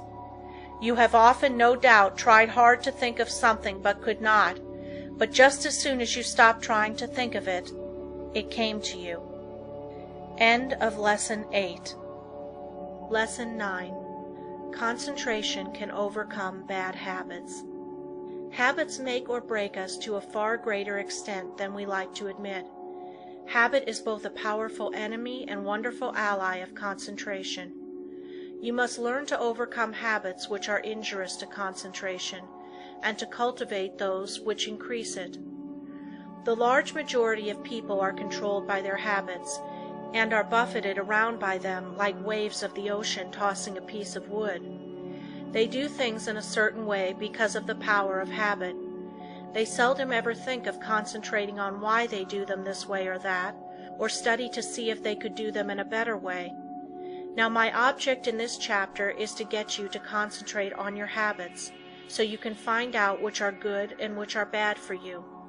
You will find that by making a few needed changes, you can make even those that are not good for you of service. The good habits you can make much better. The first thing I want you to realize is that all habits are governed consciously or unconsciously by the will. Most of us are forming new habits all the time.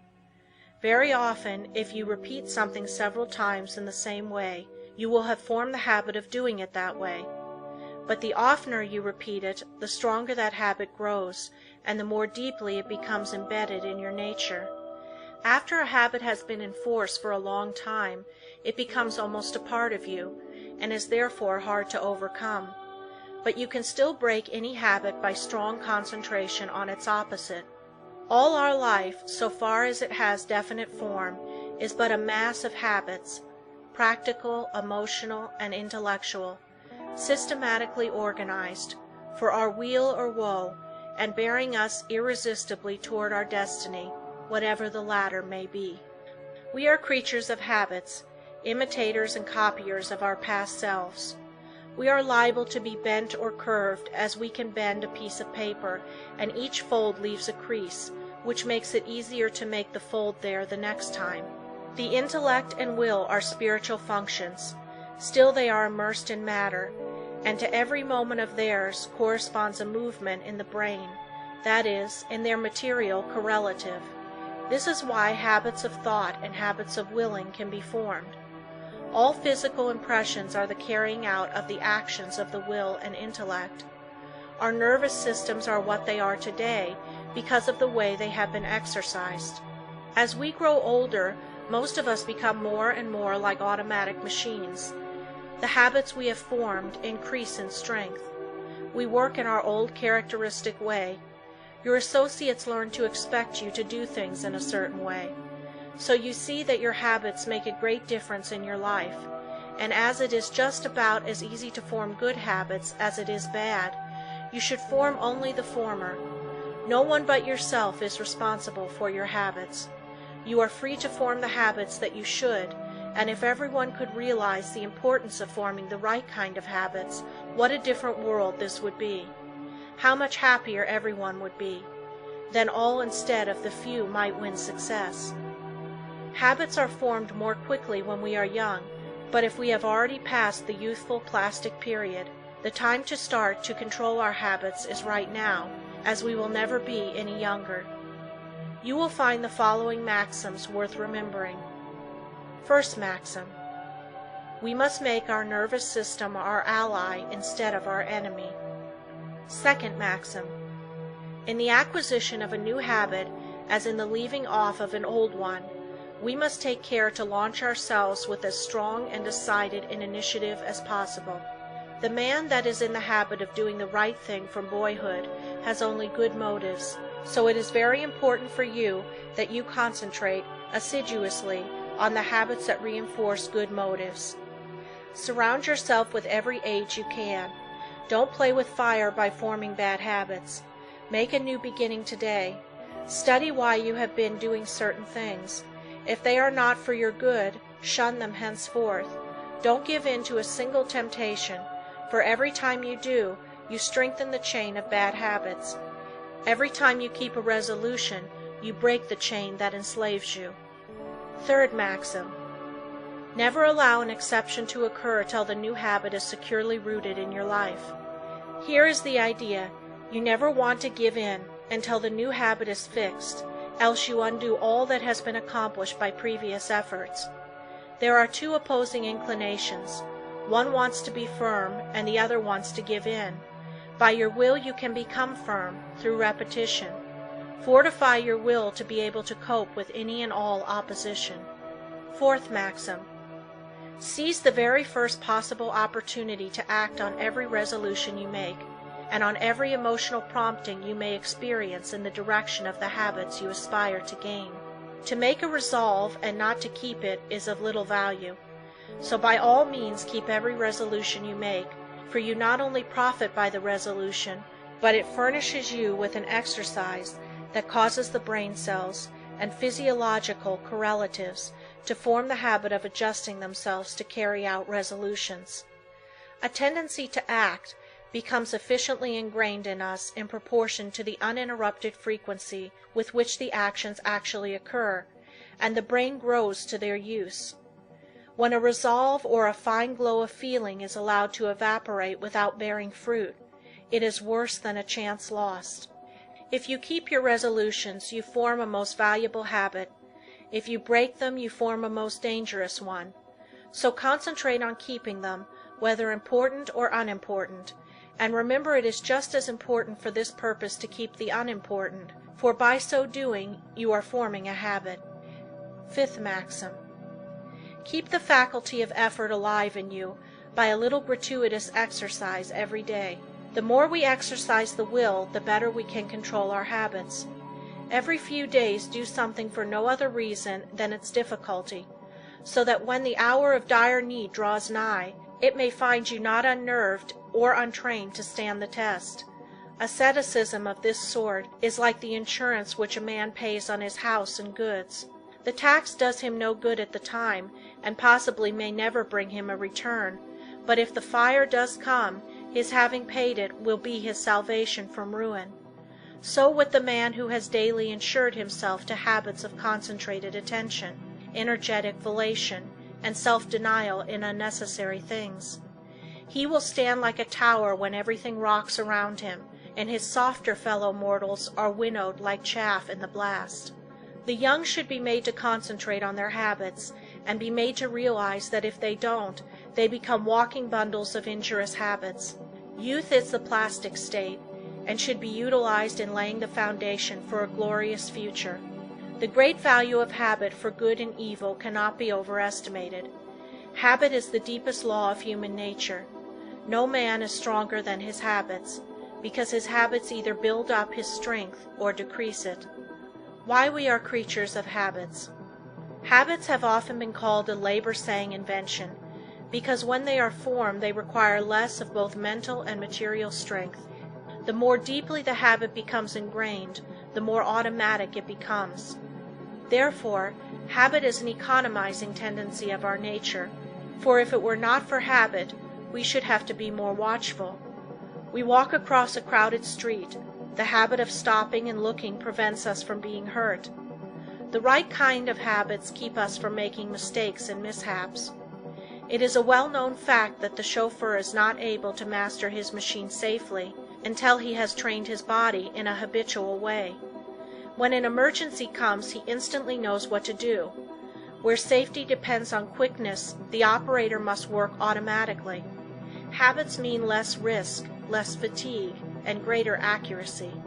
You do not want to become a slave to habits of a trivial nature.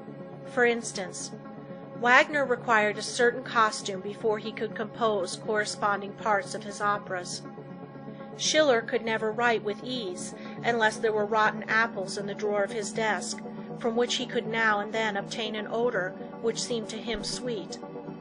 Gladstone had different desks for his different activities, so that when he worked on Homer, he never sat among habitual accompaniments of his legislative labors. In order to overcome undesirable habits, two things are necessary. You must have trained your will to do what you want it to do, and the stronger the will, the easier it will be to break a habit. Then you must make a resolution to do just the opposite of what the habit is. Therefore, one habit must replace another. If you have a strong will, you can tenaciously and persistently concentrate on removing the bad habit, and in a very short time the good habit will gain the upper hand. I will bring this chapter to a close by giving Dr. Oppenheim's instructions for overcoming a habit. If you want to abolish a habit, and its accumulated circumstances as well, you must grapple with the matter as earnestly as you would with a physical enemy.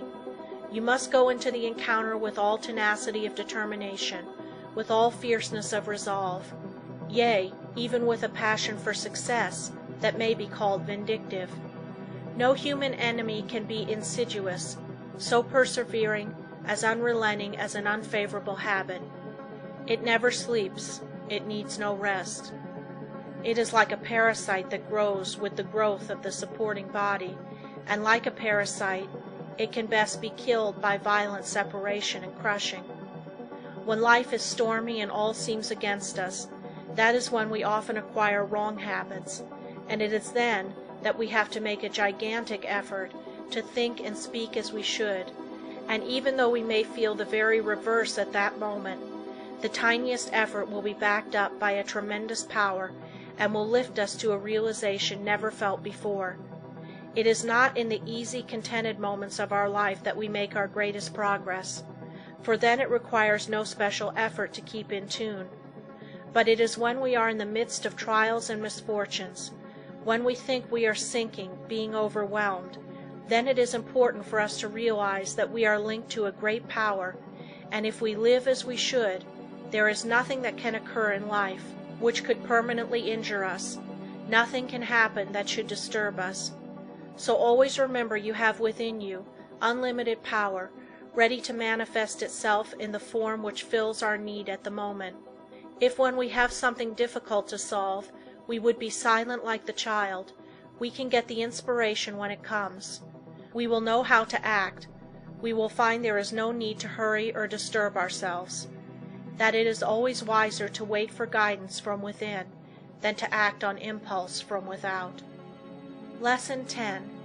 Business results through concentration. A successful business is not usually the result of chance. Neither is a failure the result of luck. Most failures could be determined in advance if the founders had been studied. It is not always possible to start a money-making business at the start. Usually a number of changes have to be made. Plans do not work out as their creators thought they would. They may have to be changed a little, broadened it may be, here and there, and as you broaden your business, you broaden your power to achieve. You gain an intense and sustained desire to make your business a success. When you start a business, you may have but a vague notion of the way you will conduct it. You must fill in the details as you go along. You must concentrate on these details. As you straighten out one after another, others will require attention. In this way you cover the field of the first endeavor, and new opportunities open up for you. When you realize one desire, another comes. But if you do not fulfill the first desire, you will not the second. The person that does not carry his desires into action is only a dreamer. Desire is a great creative force, if it is pure, intense, and sustained. It is our desires that keep stirring us up to action, and they will strengthen and broaden you if you make them materialize. Every man who achieves success deserves it. When he first started out, he did not understand how to solve the problems that afterwards presented themselves. But he did each thing as it came up in the very best way that he could, and this developed his power of doing bigger things. We become masters of business by learning to do well whatever we attempt. The man that has thorough knowledge of his business can of course direct it much more easily and skillfully than the man who lacks that knowledge. The skilled business director can sit in his private office and still know accurately what is actually being done. He knows what should be done in any given time, and if it is not accomplished, he knows that his employees are not turning out the work that they should. It is then easy to apply the remedy. Business success depends on well-concentrated efforts. You must use every mental force you can muster. The more these are used, the more they increase. Therefore, the more you accomplish today, the more force you will have at your disposal with which to solve your problems tomorrow. If you are working for someone else today and wish to start in a business for yourself, think over carefully what you would like to do. Then when you have resolved what you want to do, you will be drawn towards it. There is a law that opens the way to the fulfillment of your desires. Of course, back of your desires you must put forward the necessary effort to carry out your purpose. You must use your power to put your desires into force. Once they are created and you keep up your determination to have them fulfilled, you both consciously and unconsciously work toward their materialization. Set your heart on your purpose, concentrate your thought upon it, direct your efforts with all your intelligence, and in due time you will realize your ambition. Feel yourself a success, believe you are a success, and thus put yourself in the attitude that demands recognition, and the thought current draws to you what you need to make you a success. Don't be afraid of big undertakings. Go at them with grit, and pursue methods that you think will accomplish your purpose. You may not at first meet with entire success, but aim so high that if you fall a little short, you will still have accomplished much. What others have done, you can do. You may even do what others have been unable to do. Always keep a strong desire to succeed in your mind. Be in love with your aim and work, and make them, as far as possible, square with the rule of the greatest good to the greatest number, and your life cannot be a failure.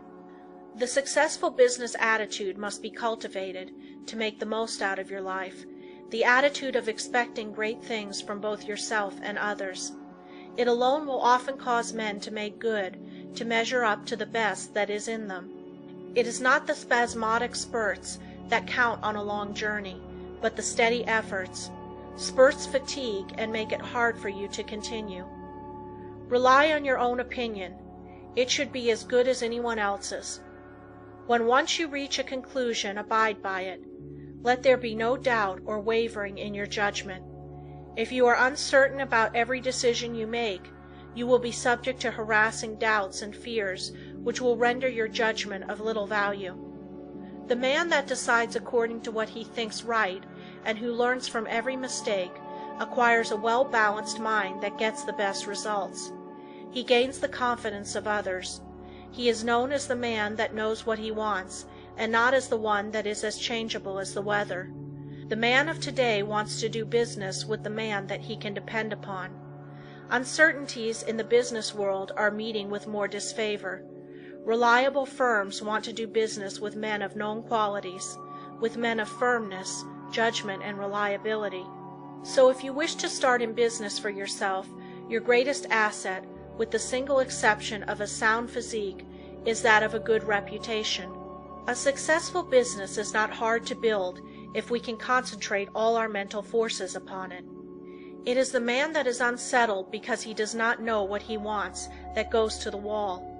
We hear persons say that business is trying on the nerves, but it is the unsettling elements of fret and worry and suspense that are nerve exhausting, and not the business. Executing one's plans may cause fatigue. Enjoyment comes with rest. If there has not been any unnatural strain, the recuperative powers replace what energy has been lost. By attending to each day's work properly, you develop the capacity to do a greater work tomorrow. It is this gradual development that makes possible the carrying out of big plans. The man that figures out doing something each hour of the day gets somewhere. At the end of each day you should be a step nearer your aim. Keep the idea in mind that you mean to go forward, that each day must mark an advance, and forward you will go. You do not even have to know the exact direction, so long as you are determined to find the way, but you must not turn back once you have started. Even the brilliant men's conceptions of the possibilities of their mental forces are so limited and below their real worth that they are far more likely to belittle their possibilities than they are to exaggerate them. You don't want to think that an aim is impossible because it has never been realized in the past. Every day someone is doing something that was never done before. We are pushing ahead faster. Formerly it took decades to build up a big business, but today it is only but a matter of years, sometimes of months. Plan each day's activities carefully, and you can reach any height you aim at. If each thing you do is done with concise and concentrated thought, you will be able to turn out an excellent quality and a large quantity of work. Plan to do so much work during the day, and you will be astonished to see how much more you will do than on other days when you had not decided on any certain amount. I have demonstrated that the average business working force could do the same amount of work in 6 hours that they now do in 8, without using up any more energy. Never start to accomplish anything in an indecisive, indefinite, uncertain way. Tackle everything with a positiveness and an earnestness that will concentrate your mind and attract the very best associated thoughts. You will in a short time find that you will have extra time for planning bigger things. The natural leader always draws to himself, by the law of mental attraction, ideas in his chosen subject that have never been conceived by others.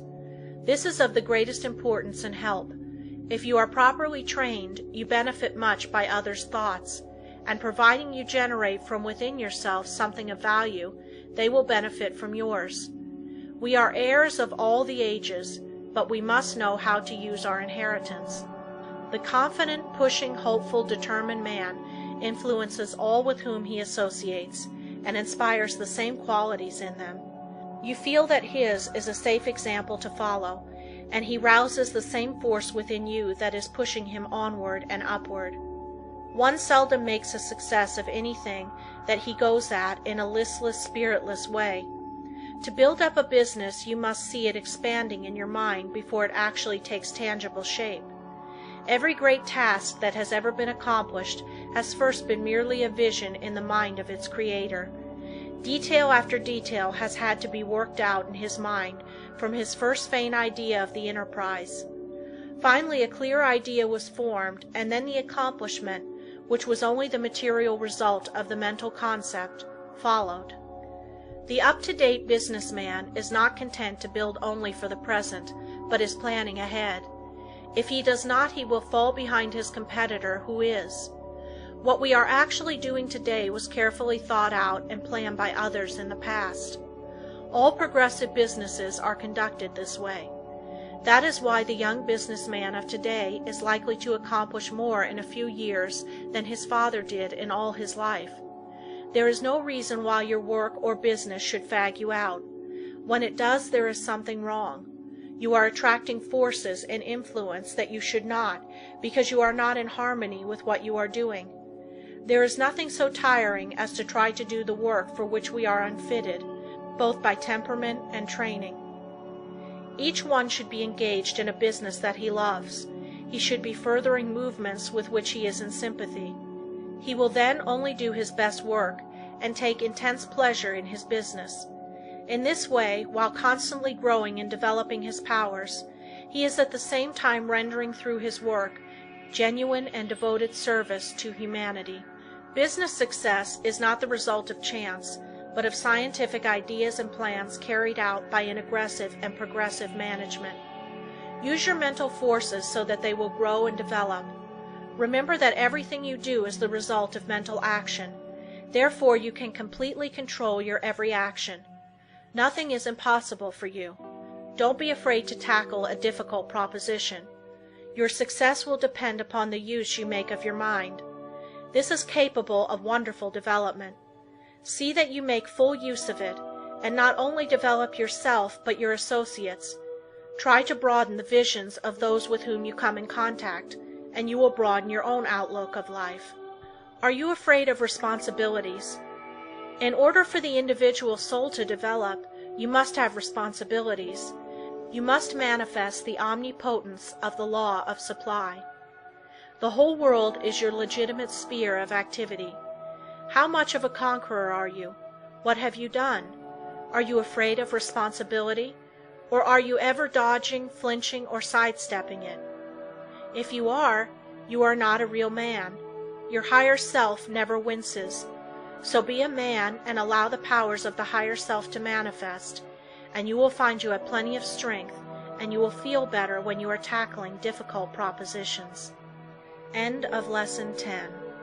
Lesson 11. Concentrate on courage. Courage is the backbone of man. The man with courage has persistence. He states what he believes and puts it into execution. The courageous man has confidence. He draws to himself all the moral qualities and mental forces which go to make up a strong man, whereas the man without courage draws to himself all the qualities of a weak man: vacillation, doubt, hesitancy, and unsteadiness of purpose. You can therefore see the value of concentration on courage. It is a most vital element of success. The lack of courage creates financial as well as mental and moral difficulties. When a new problem comes, instead of looking upon it as something to be achieved, the man or woman without courage looks for reasons why it cannot be done, and failure is naturally the almost inevitable result. This is a subject well worthy of your study. Look upon everything within your power as a possibility instead of as merely a probability, and you will accomplish a great deal more, because by considering a thing as impossible, you immediately draw to yourself all the elements that contribute to failure. Lack of courage destroys your confidence in yourself. It destroys that forceful, resolute attitude so important to success. The man without courage unconsciously draws to himself all that is contemptible, weakening, demoralizing, and destructive. He then blames his luck when he does not secure the things he weakly desires. We must first have the courage to strongly desire something. A desire to be fulfilled must be backed by the strength of all our mental forces. Such a desire has enough commanding force to change all unfavorable conditions. The man with courage commands, whether be on the battlefield or in business life. What is courage? It is the will to do. It takes no more energy to be courageous than to be cowardly. It is a matter of the right training in the right way. Courage concentrates the mental forces on the task at hand. It then directs them thoughtfully, steadily, deliberately, while attracting all the forces of success toward the desired end. Cowardice, on the other hand, dissipates both our mental and moral forces, thereby inviting failure. As we are creatures of habit, we should avoid persons that lack courage.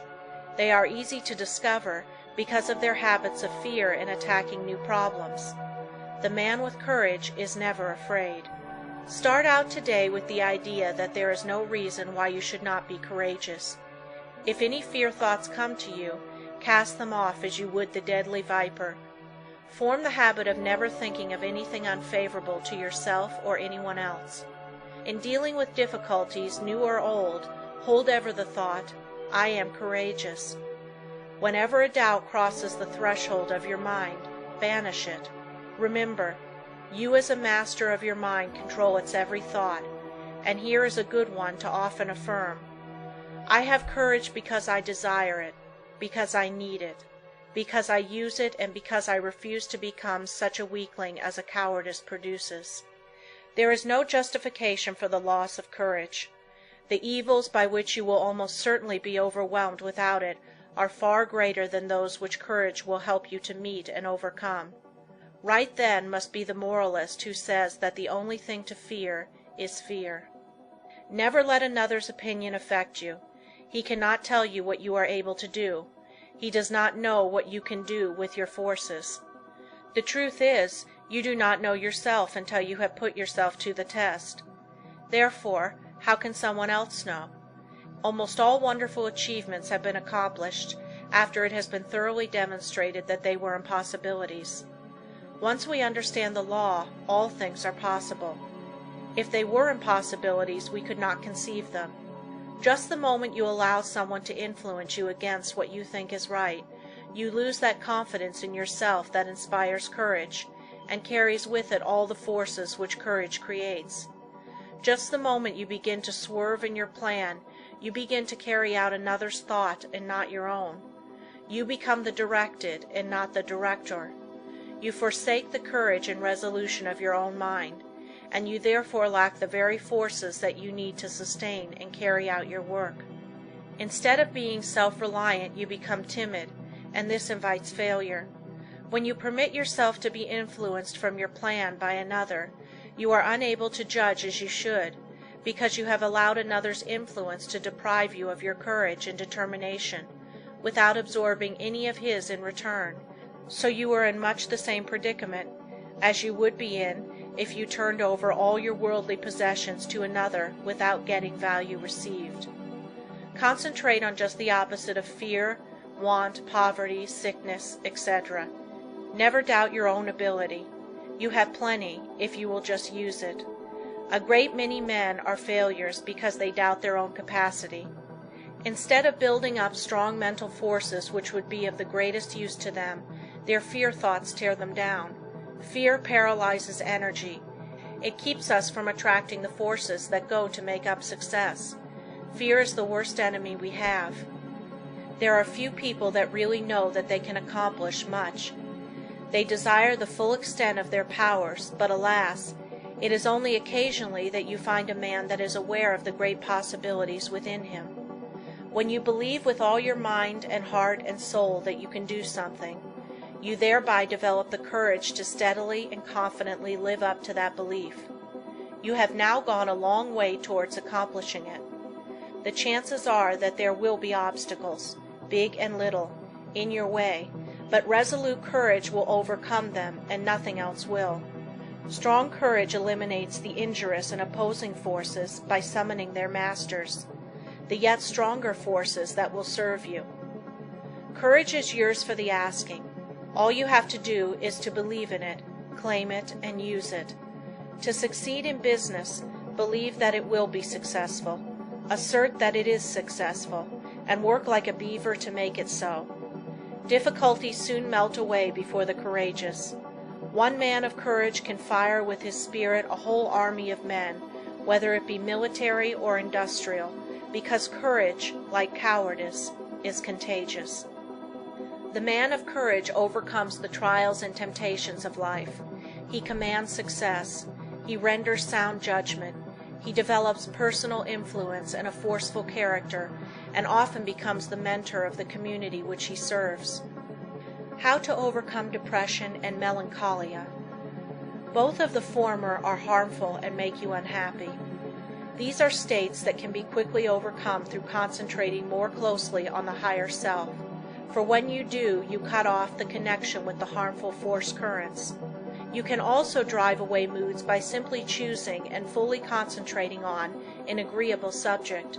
Through willpower and thought control, we can accomplish anything we want to do. There is wonderful inherent power within us all, and there is never any sufficient cause for fear except ignorance.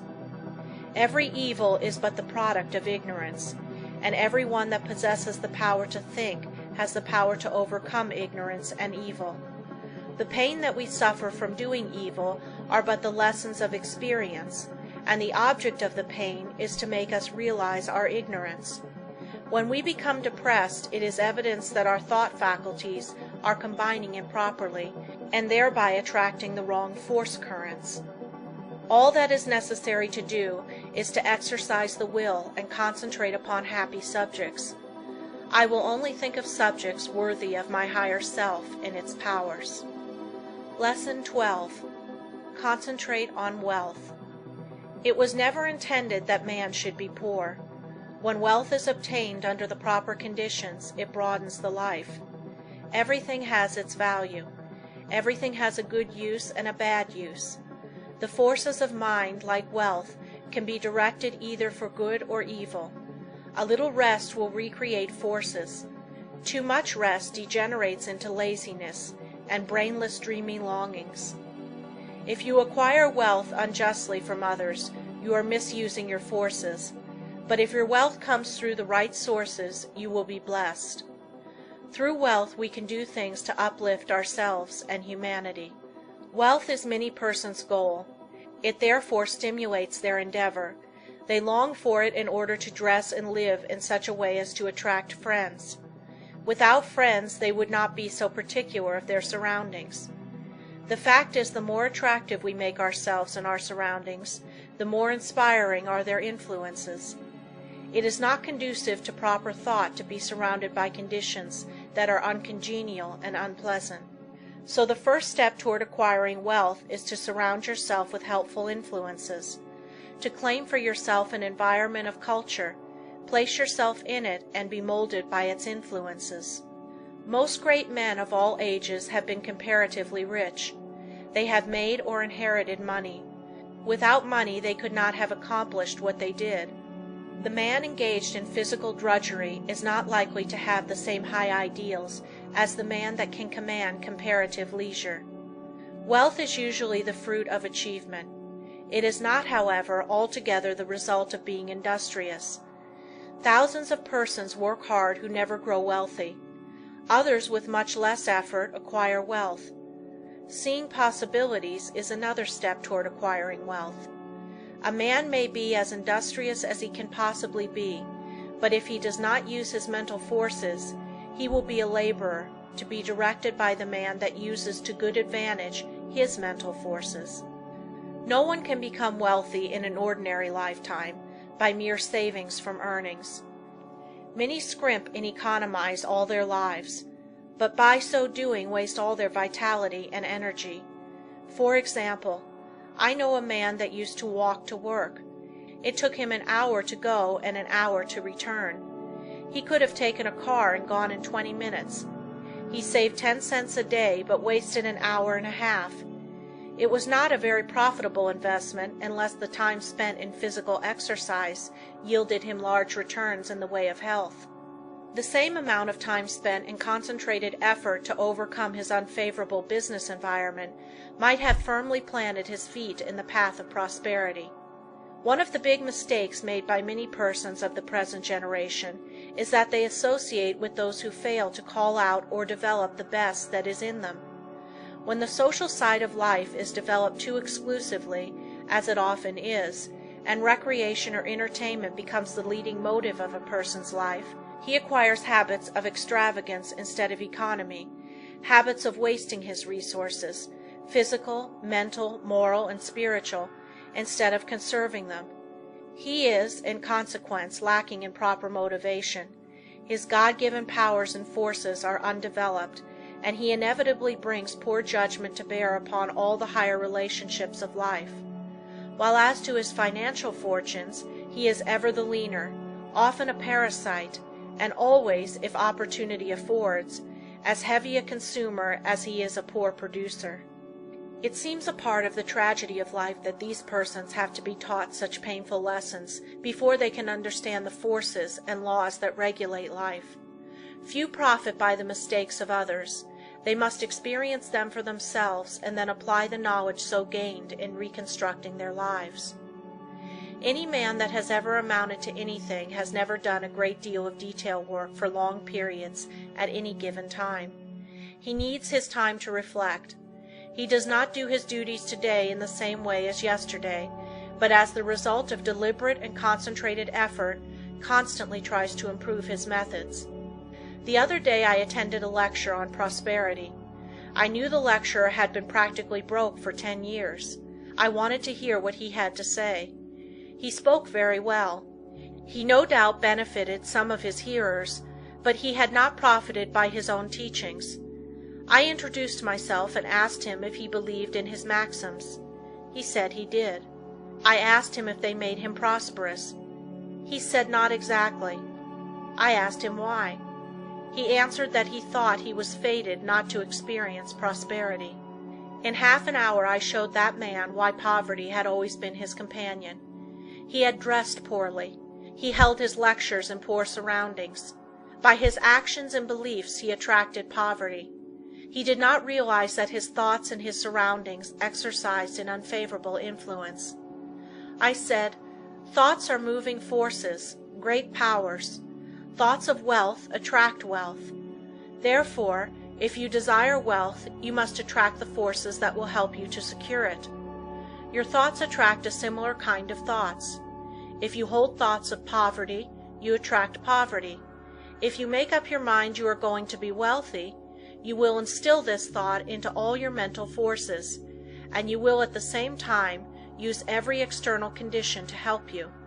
Many persons are of the opinion that if you have money, it is easy to make more money. But this is not necessarily true. 90% of the men that start in business fail. Money will not enable one to accumulate much more unless he is trained to seek and use good opportunities for its investment. If he inherits money, the chances are that he will lose it. While if he has made it, he not only knows its value, but has developed the power to use it as well as to make more if he loses it. Business success today depends on foresight, good judgment, grit, firm resolution, and settled purpose. But never forget that thought is as real a force as electricity. Let your thoughts be such that you will send out as good as you receive. If you do not, you are not enriching others, and therefore deserve not to be enriched. The man that tries to get all he can from others for nothing becomes so selfish and mean that he does not even enjoy his own acquisitions. We see examples of this every day. What we take from others will in turn be taken from us. All obligations have to be met fairly and squarely.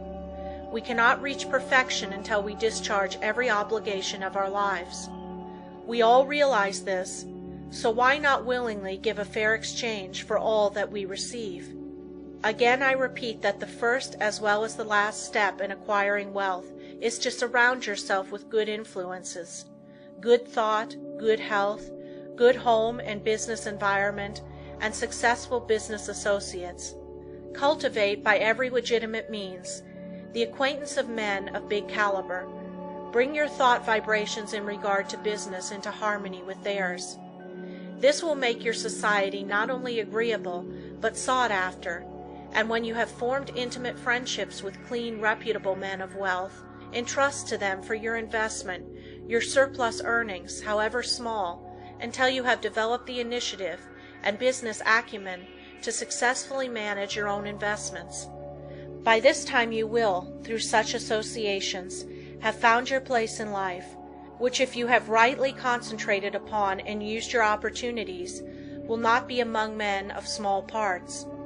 With a competence secured, you will take pleasure in using a part of it in making the road you traveled in reaching your position easier for those who follow you. There is somewhere in every brain the energy that will get you out of that rut and put you far up on the mountain of success if you can only use the energy. You know that gasoline in the engine of an automobile doesn't move the car until the spark comes to explode the gasoline. So it is with the mind of man. We are not speaking now of men of great genius, but of average, able citizens. Each one of them has in his brain the capacity to climb over the word impossible and get into the successful country beyond.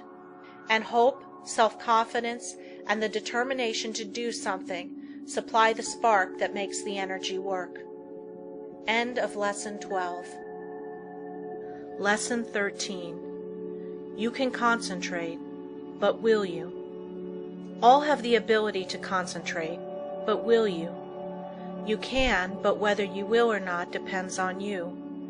It is one thing to be able to do something, and another thing to do it. There is far more ability not used than is used. Why do not more men of ability make something of themselves? There are comparatively few successful men, but many ambitious ones. Why do not more get along? Cases may differ, but the fault is usually their own.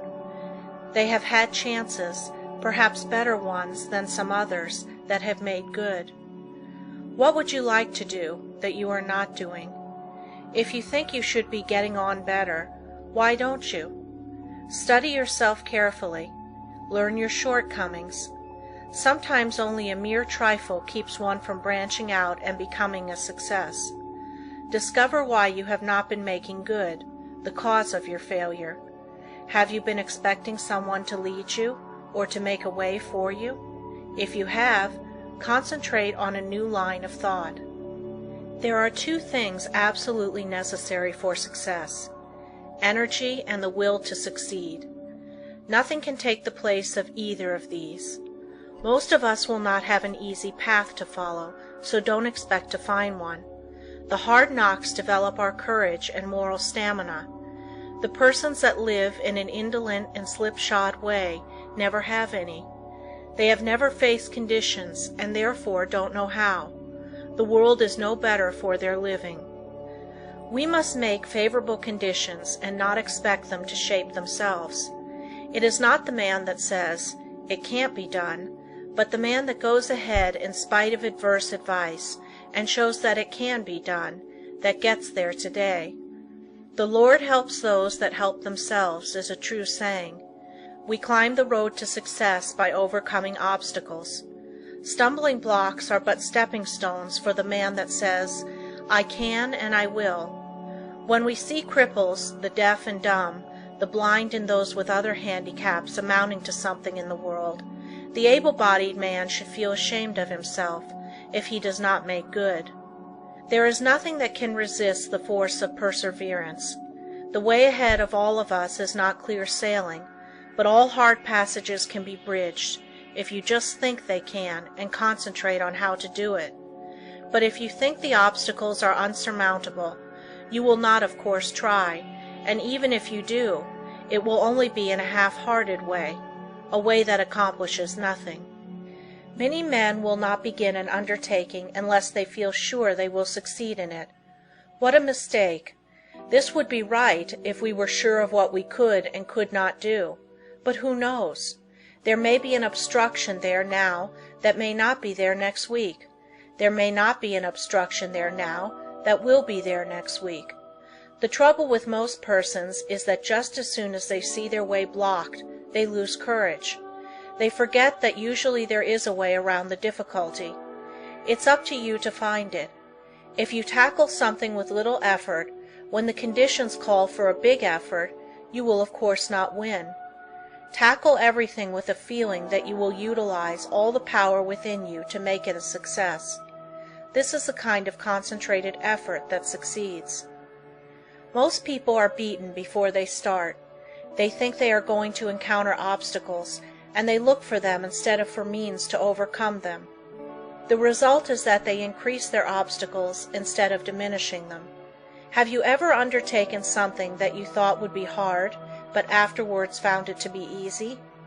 That is the way a great many times. The things that look difficult in advance turn out to be easy of conquest when once encountered. So start out on your journey with the idea that the road is going to be clear for you, and that if it is not, you will clear the way. All men that have amounted to something have cleared their way, and they did not have the assistance that you will have today.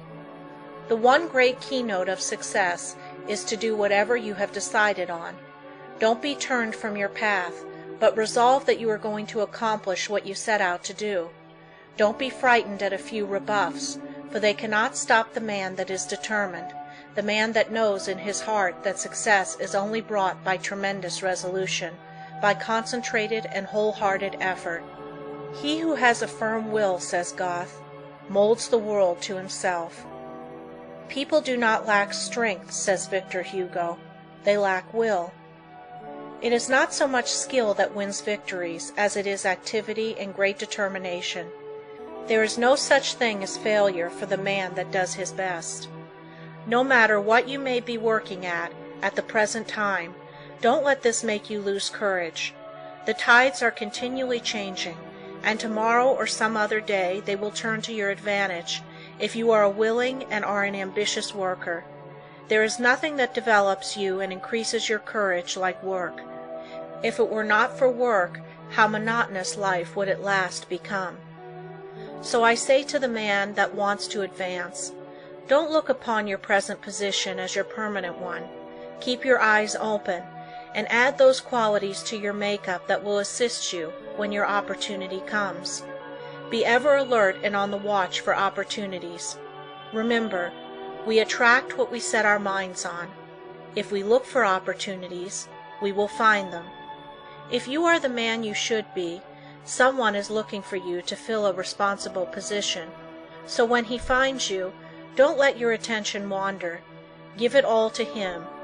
Show that you can concentrate your powers, that you have the makeup of a real man. Show no signs of fear, uncertainty, or doubt. The man that is sure of himself is bound to get to the front. No circumstances can prevent him. Lesson 14. The art of concentrating by means of practical exercises. Select some thought and see how long you can hold your mind on it. It is well to have a clock at first and keep track of the time. If you decide to think about health, you can get a great deal of good from your thinking besides developing concentration.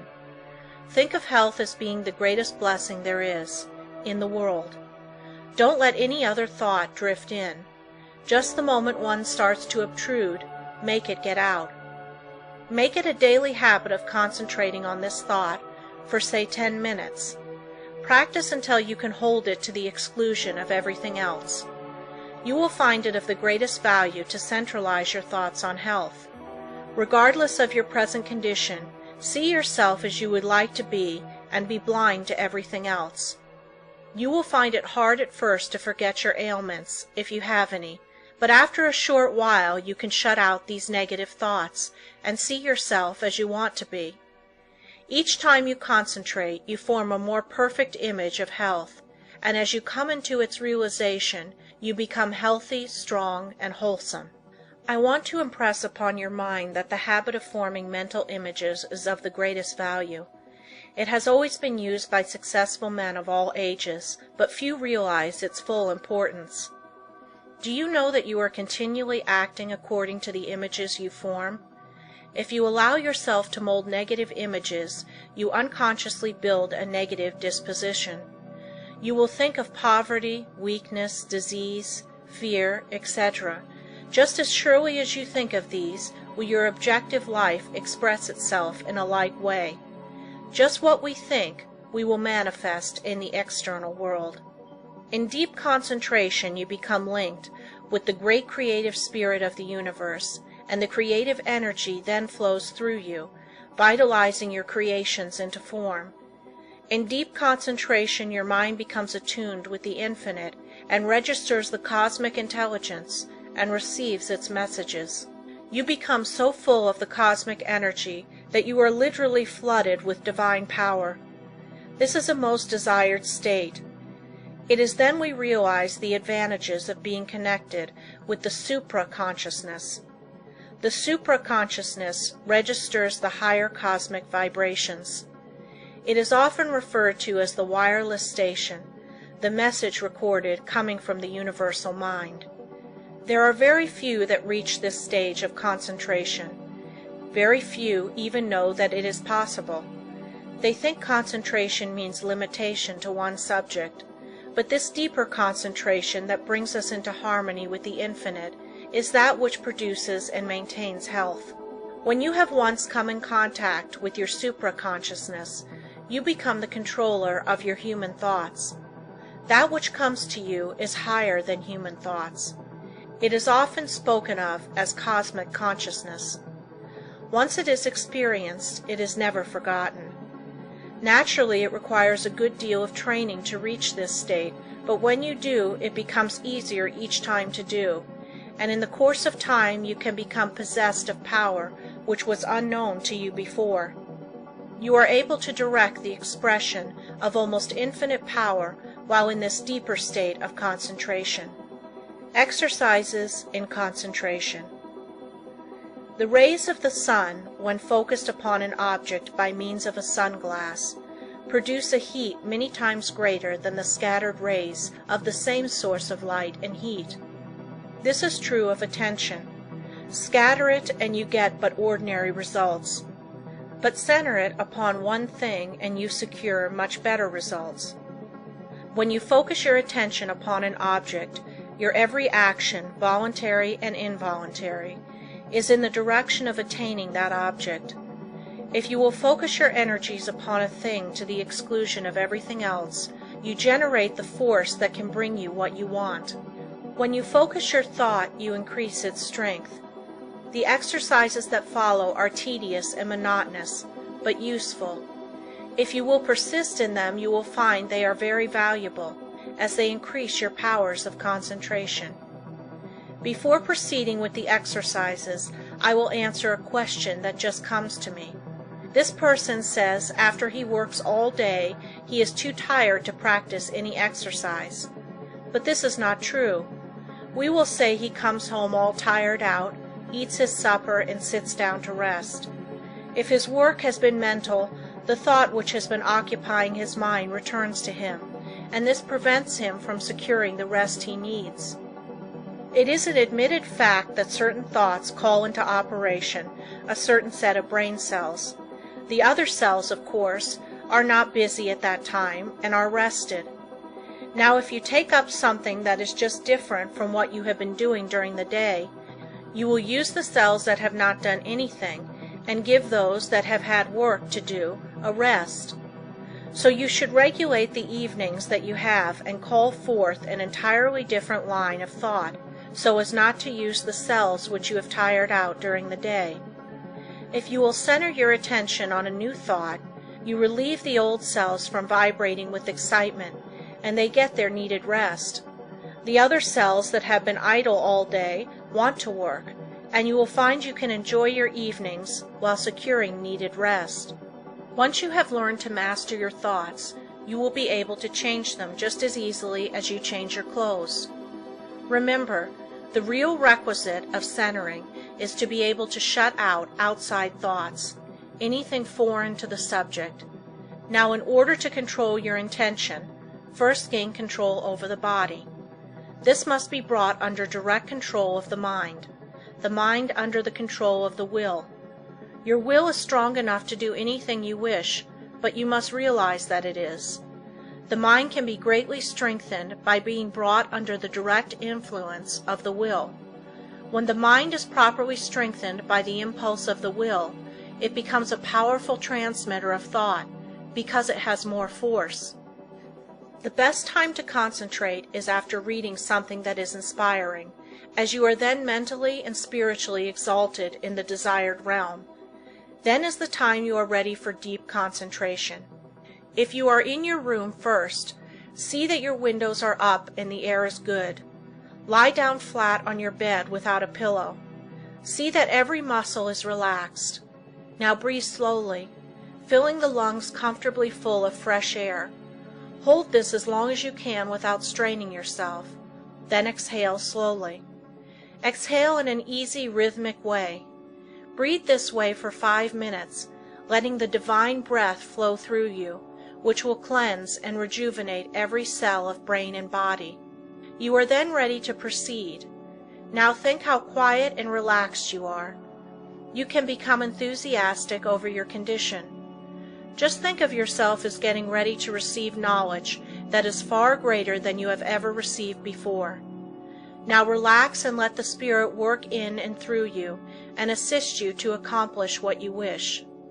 Don't let any doubts or fears enter. Just feel that what you wish is going to manifest. Just feel it already has. In reality, it has. For just the minute you wish a thing to be done, it manifests in the thought world. Whenever you concentrate, just believe it is a success. Keep up this feeling and allow nothing to interfere, and soon you will find you have become the master of concentration.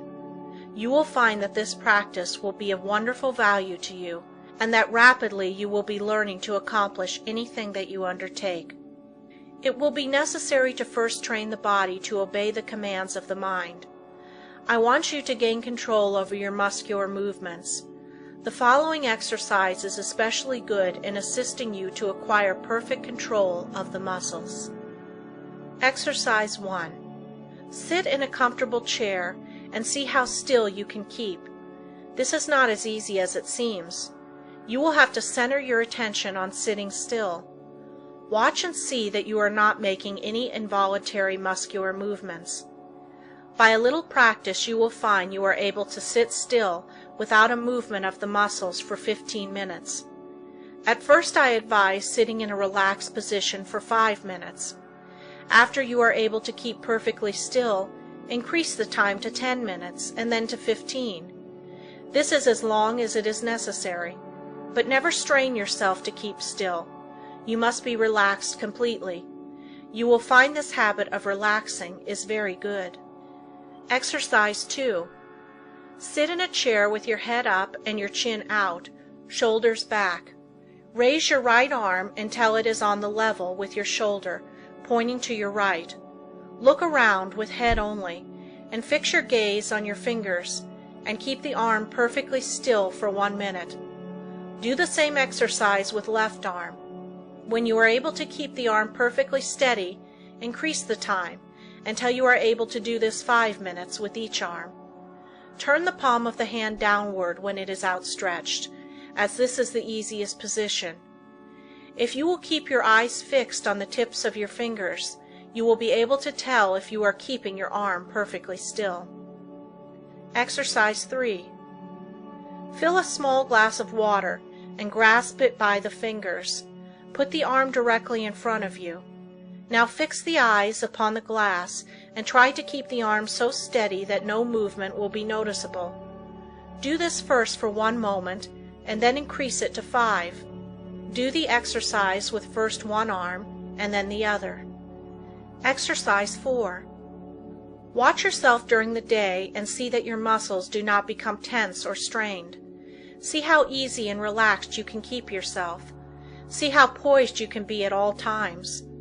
Cultivate a self-poised manner instead of a nervous, strained appearance. This mental feeling will improve your carriage and demeanor. Stop all useless gestures and movements of the body. These mean that you have not proper control over your body. After you have acquired this control, notice how ill at ease people are that they have not gained this control. I have just been sizing up a salesman that has just left me. Part of his body kept moving all the time. I just felt like saying to him, "Do you know how much better appearance you would make if you would just learn to speak with your voice instead of trying to express what you say with your whole body? Just watch those that interview you and see how they lack poise." Get rid of any habit you have of twitching or jerking any part of your body. You will find you make many involuntary movements. You can quickly stop any of these by merely centering your attention on the thought, "I will not." If you are in the habit of letting noises upset you, just exercise control. When the door slams or something falls, etc., just think of these as exercises in self-control. You will find many exercises like this in your daily routine.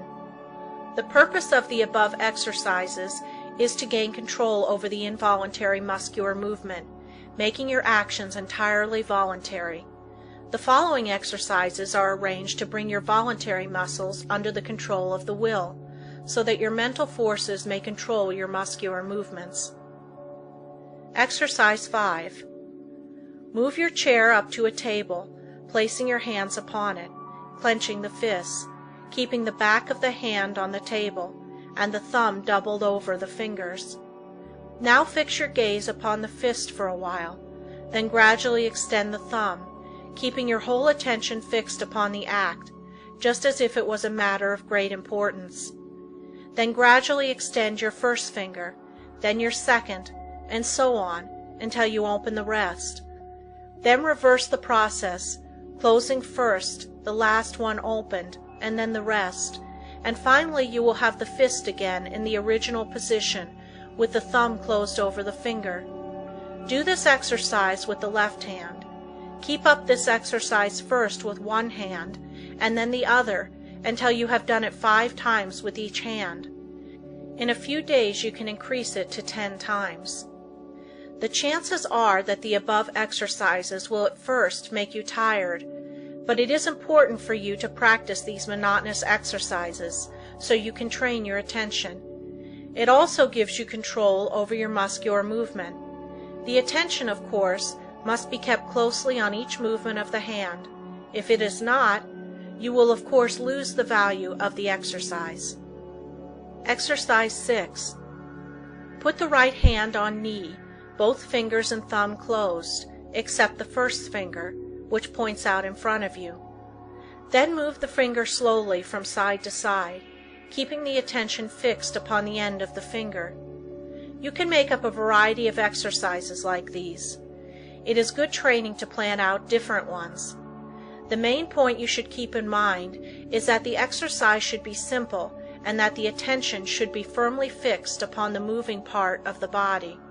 You will find your attention will not want to be controlled and will try to drift to something more interesting. This is just where these exercises are of value, and you must control your attention and see it is held in the right place and does not wander away.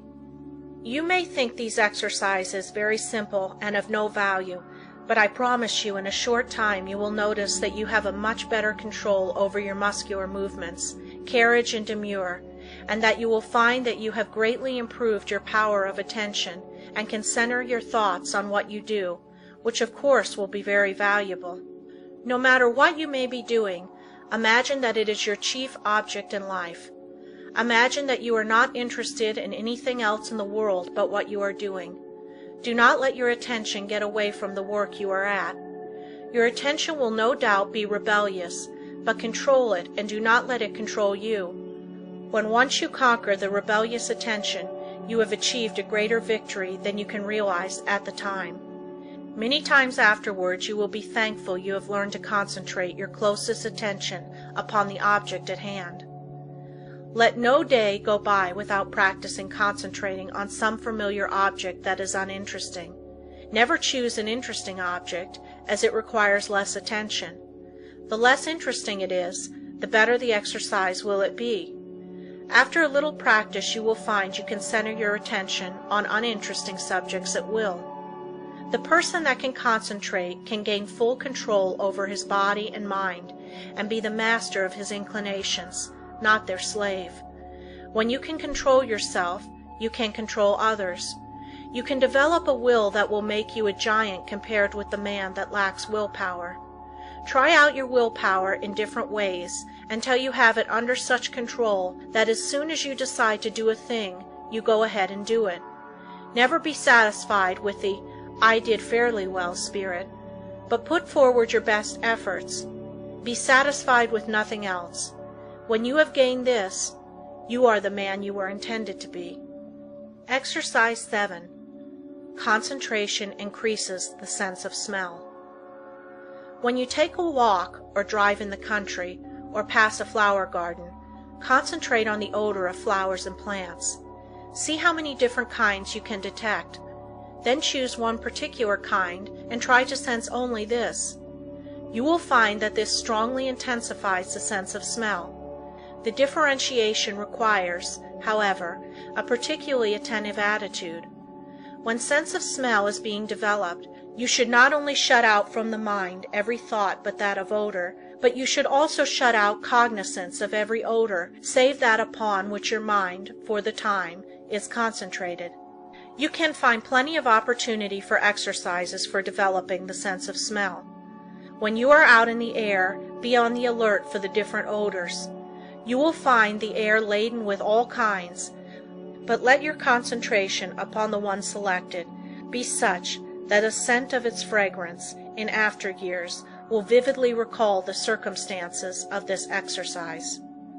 The object of these exercises is to develop concentrated attention, and you will find that you can, through their practice, control your mind and direct your thoughts, just the same as you can your arm. Exercise 8. Concentration on the within. Lie down and thoroughly relax your muscles. Concentrate on the beating of your heart. Do not pay any attention to anything else. Think how this great organ is pumping the blood to every part of the body. Try to actually picture the blood leaving the great reservoir and going in one stream right down to the toes. Picture another going down the arms to the tips of the fingers. After a little practice you can actually feel the blood passing through your system. If at any time you feel weak in any part of your body, will that an extra supply of blood shall go there. For instance, if your eyes feel tired, picture the blood coming from the heart, passing up through the head and out to the eyes. You can wonderfully increase your strength by this exercise. Men have been able to gain such control over their heart that they have actually stopped it from beating for 5 minutes. This, however, is not without danger, and it is not to be practiced by the novice. I have found the following a very helpful exercise to take just before going to bed and on rising in the morning. Say to yourself, "Every cell in my body thrills with life. Every part of my body is strong and healthy." I have known a number of people to greatly improve their health in this way. You become what you picture yourself to be. If your mind thinks of sickness in connection with self, you will be sick. If you imagine yourself in strong, vigorous health, the image will be realized. You will be healthy. Exercise 9. Concentrating on sleep. What is known as the water method is, although very simple, very effective in inducing sleep. Put a full glass of clear water on a table in your sleeping room. Sit in a chair beside the table and gaze into the glass of water and think how calm it is. Then picture yourself getting into just as calm a state. In a short time you will find the nerves becoming quiet and you will be able to go to sleep. Sometimes it is good to picture yourself becoming drowsy to induce sleep. And again, the most persistent insomnia has been overcome by one thinking of himself as some innate object, for instance, a hollow log in the depths of the cool, quiet forest. Those who are troubled with insomnia will find these sleep exercises that quiet the nerves very effective. Just keep the idea in your mind that there is no difficulty in going to sleep. Banish all fears of insomnia. Practice these exercises and you will sleep. By this time you should have awakened to the possibilities of concentration and have become aware of the important part it plays in your life. Exercise 10.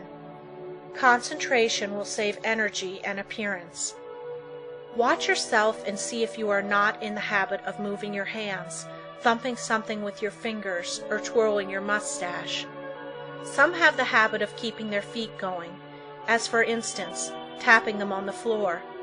Practice standing before a mirror and see if you are in the habit of frowning or causing wrinkles to appear in the forehead. Watch others and see how they needlessly twist their faces in talking. Any movement of the face that causes the skin to wrinkle will eventually cause a permanent wrinkle. As the face is like a piece of silk, you can make a fold in it a number of times, and it will straighten out of itself. But if you continue to make a fold in it, it will in time be impossible to remove it. By concentration, you can stop the worry habit. If you are in the habit of worrying over the merest trifles, just concentrate on this a few minutes and see how needless it is. If you are also in the habit of becoming irritable or nervous at the least little thing, check yourself instantly when you feel yourself becoming so. Start to breathe deeply. Say, "I will not be so weak. I am a master of myself," and you will quickly overcome your condition. Exercise 11. By concentration, you can control your temper. If you are one of those that flare up at the slightest provocation, and never try to control yourself, just think this over a minute. Does it do you any good? Do you gain anything by it? Doesn't it put you out of poise for some time? Don't you know that this grows on you and will eventually make you despised by all that have any dealings with you? Everyone makes mistakes, and instead of becoming angry at their perpetrators, just say to them, "Be more careful next time." This thought will be impressed on them, and they will be more careful. But if you continually complain about their making a mistake, the thought of a mistake is impressed on them, and they will be more likely to make mistakes in the future. All lack of self-control can be conquered, if you will but learn to concentrate. Many of you that read this may think you are not guilty of either of these faults, but if you will carefully watch yourself, you will probably find that you are, and if this is so, you will be greatly helped by repeating this affirmation each morning.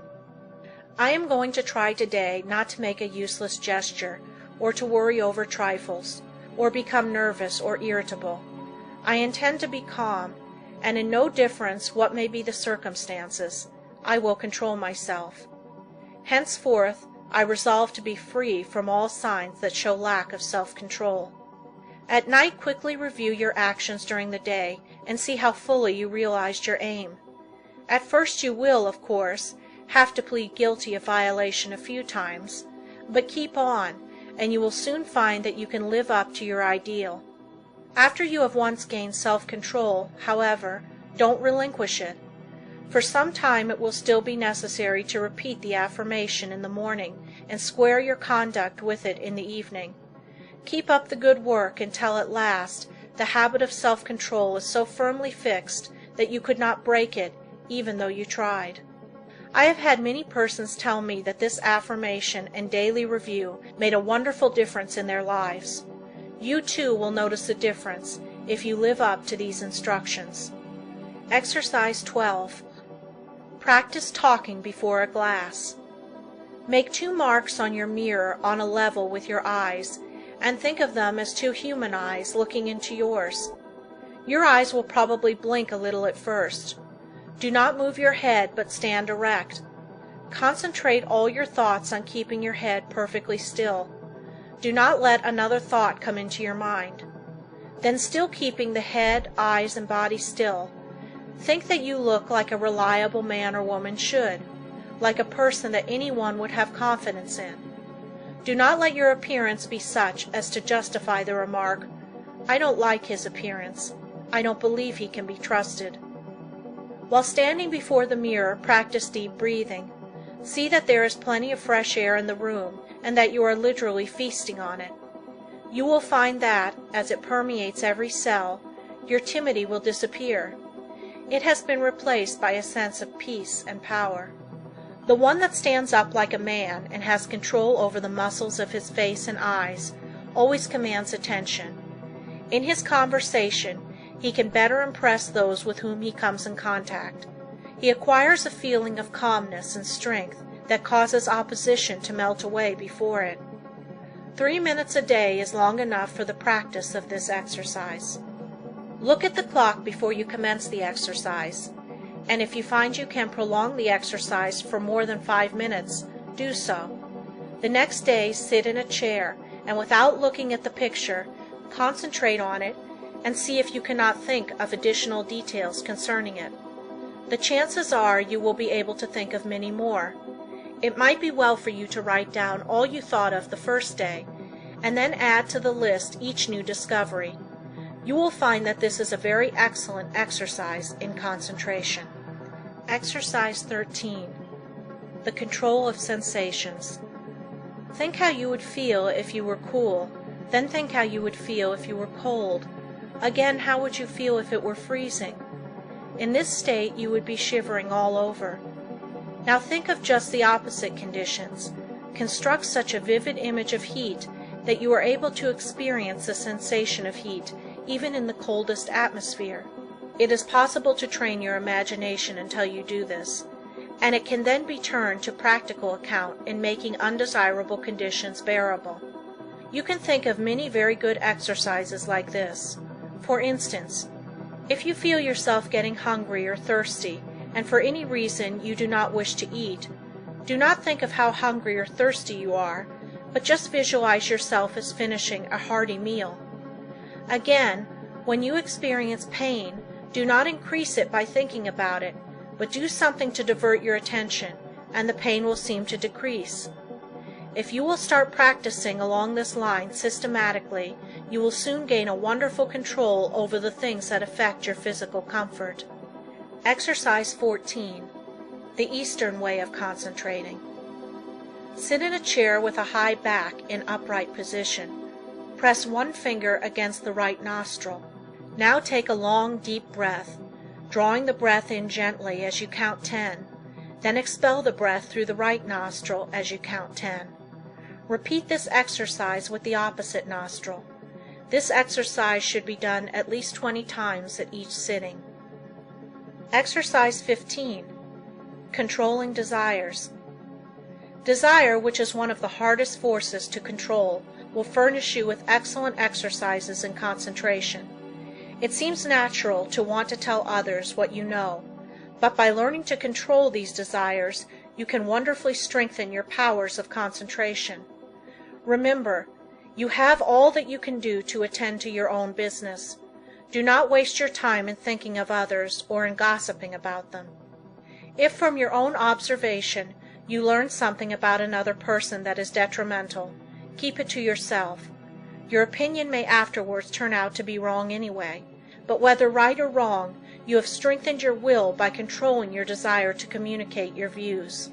If you hear good news, resist the desire to tell it to the first person you meet, and you will be benefited thereby. It will require the concentration of all your powers of resistance to prohibit the desire to tell. After you feel that you have complete control over your desires, you can then tell your news. But you must be able to suppress the desire to communicate the news until you are fully ready to tell it. Persons that do not possess this power of control over desires are apt to tell things that they should not, thereby often involving both themselves and others in needless trouble. If you are in the habit of getting excited when you hear unpleasant news, just control yourself and receive it without any exclamation of surprise. Say to yourself, "Nothing is going to cause me to lose my self-control." You will find from experience that this self-control will be worth much to you in business. You will be looked upon as a cool-headed businessman, and this in time becomes a valuable business asset. Of course, circumstances alter cases. At times it is necessary to become enthused, but be ever on the lookout for opportunities for the practice of self-control. He that ruleth his spirit is greater than he that ruleth a city. Exercise 16. When you read.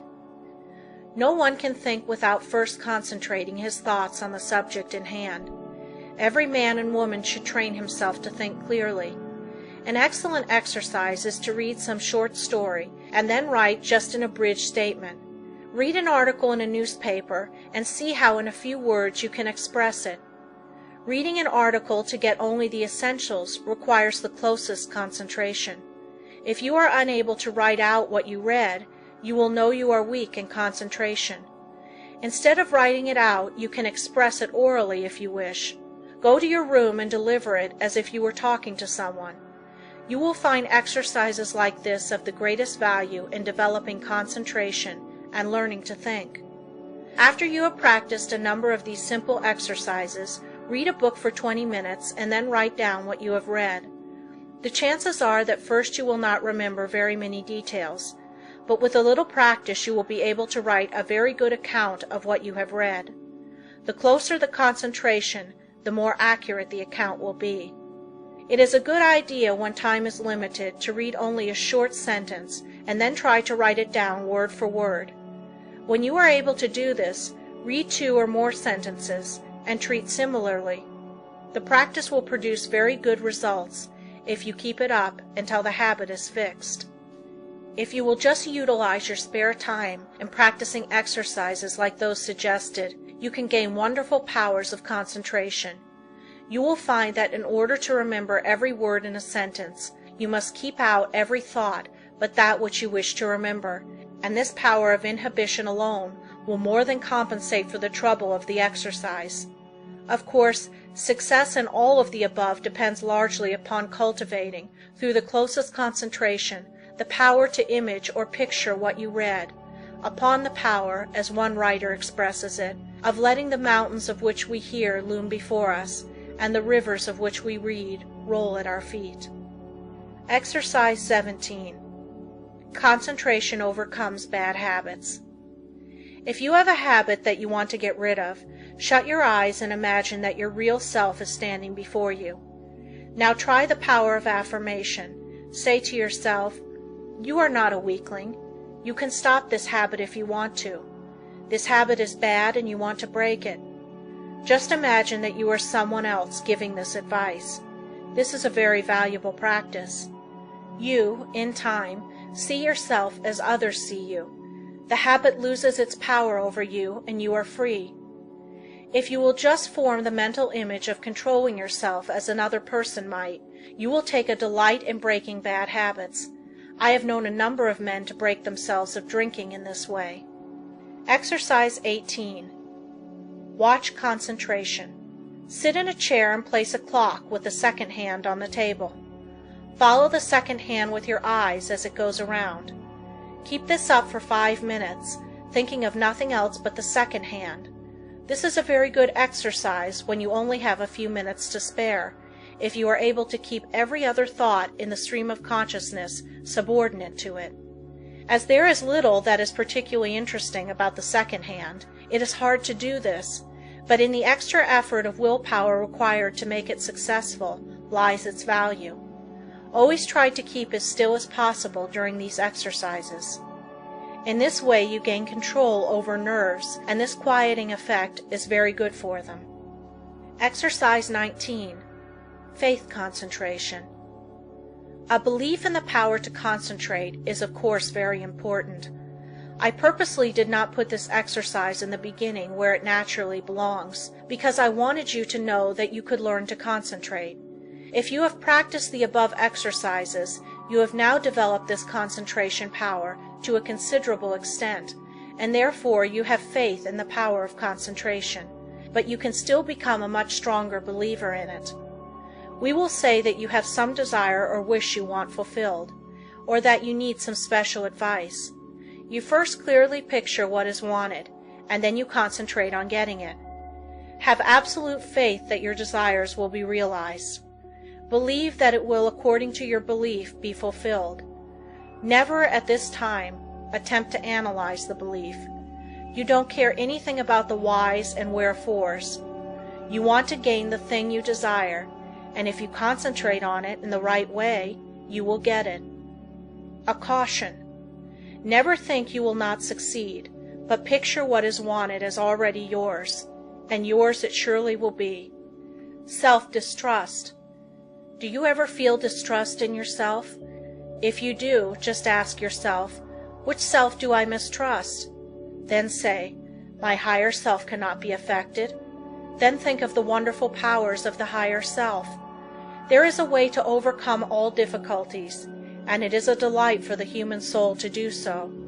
Instead of wasting precious thought force by dreading or fearing a disagreeable interview or event, instead devote the time and concentrated thought in how to make the best of the interview or event, and you will find that it will not be as unpleasant as you thought it would be.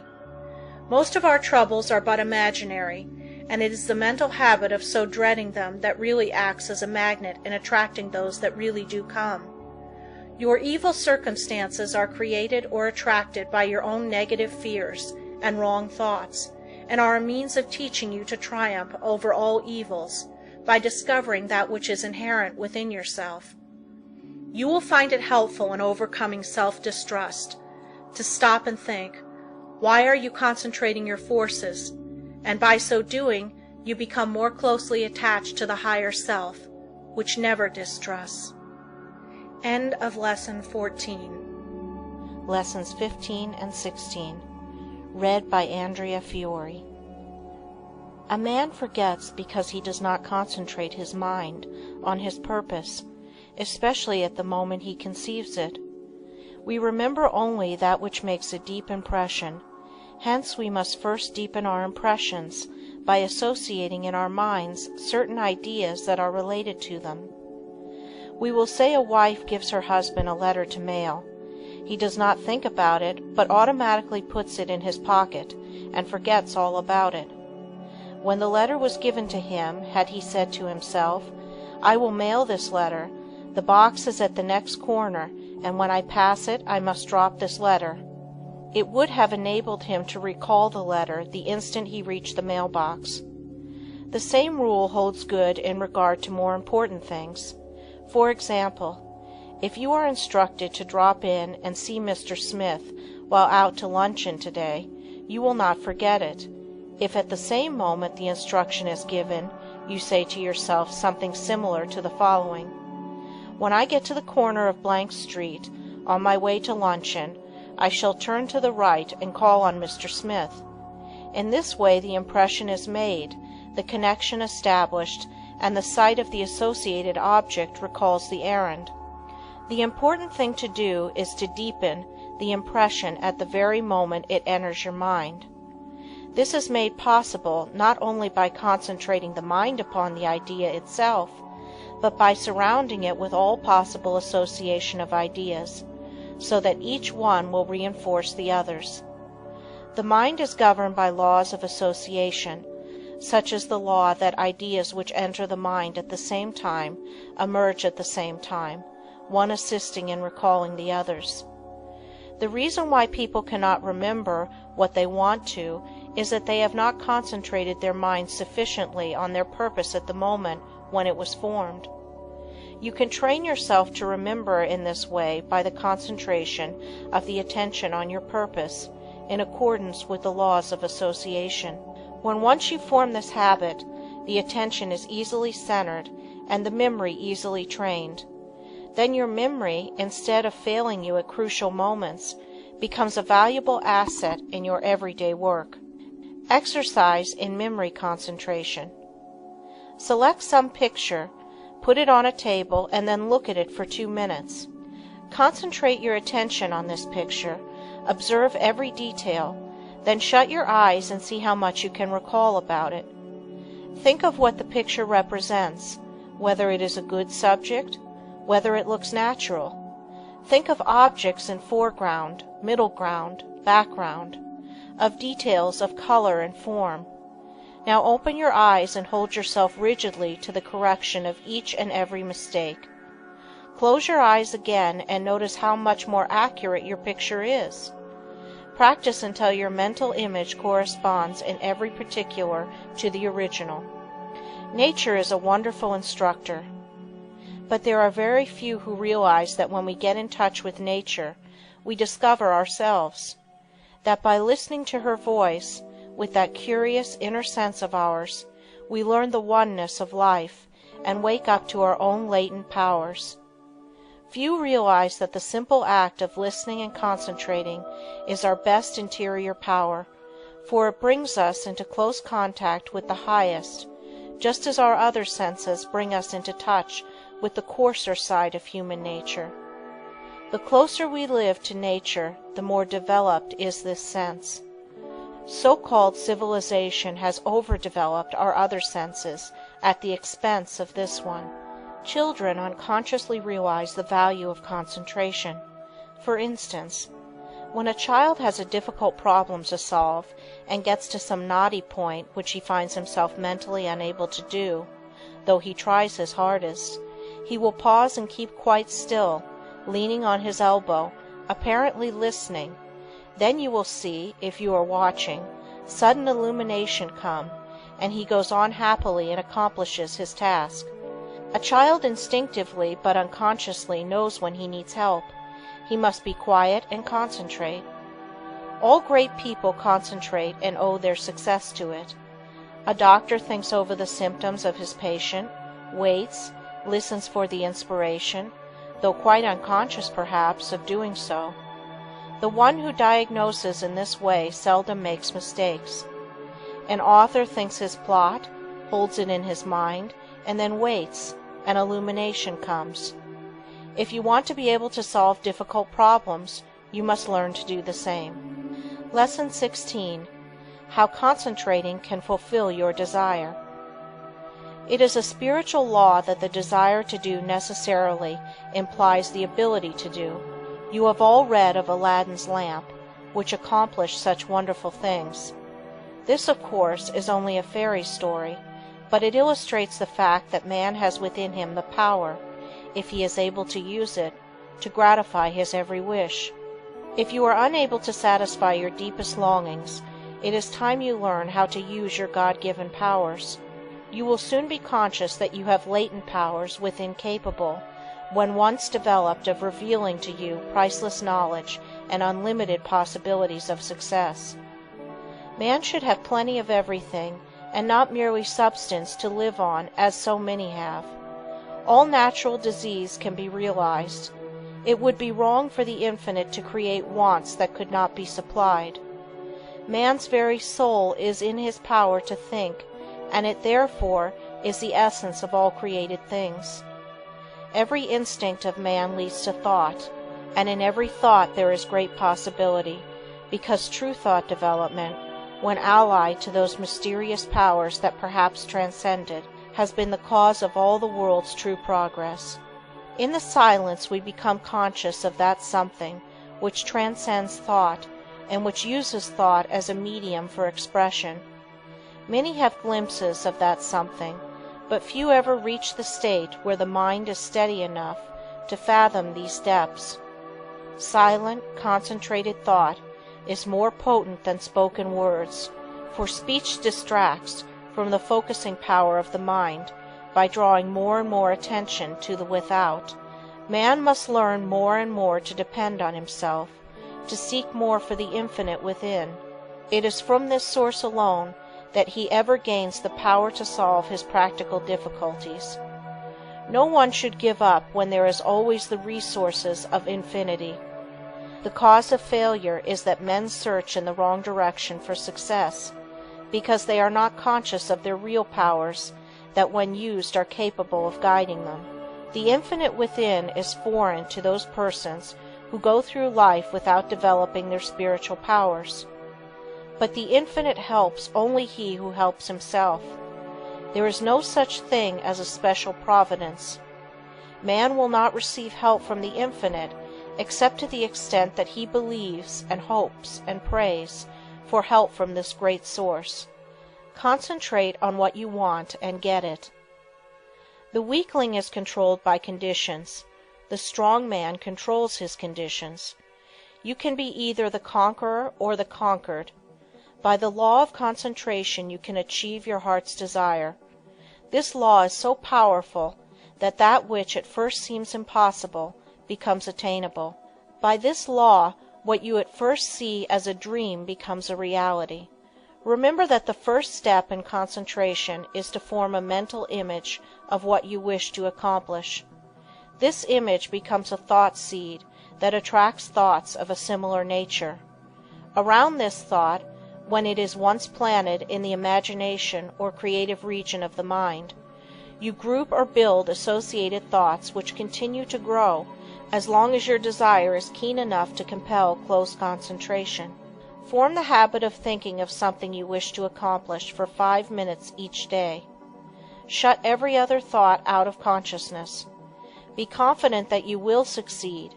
Make up your mind that all obstacles that are in your way will be overcome and you can rise above any environment. You do this by utilizing the natural laws of the thought world, which are all powerful. A great aid in the development of concentration is to write out your thoughts on that which lies nearest your heart, and to continue, little by little, to add to it until you have as nearly as possible exhausted the subject. You will find that each day, as you focus your forces on this thought at the center of the stream of consciousness, new plans, ideas, and methods will flash into your mind. There is a law of attraction that will help you accomplish your purpose. An advertiser, for instance, gets to thinking along a certain line. He has formed his own ideas, but he wants to know what others think. He starts out to seek ideas, and he soon finds plenty of books, plans, designs, etc. on the subject. although when he started he was not aware of their existence. The same thing is true in all lines. We can attract those things that will help us. Very often we seem to receive help in a miraculous way. It may be slow in coming, but once the silent, unseen forces are put into operation, they will bring results so long as we do our part. They are ever present and ready to aid those who care to use them. By forming a strong mental image of your desire, you plant the thought seed, which begins working in your interest, and in time that desire, if in harmony with your higher nature, will materialize. It may seem that it would be unnecessary to caution you to concentrate only upon achievement that will be good for you and work no harm to another, but there are many who forget others and their rights in their anxiety to achieve success.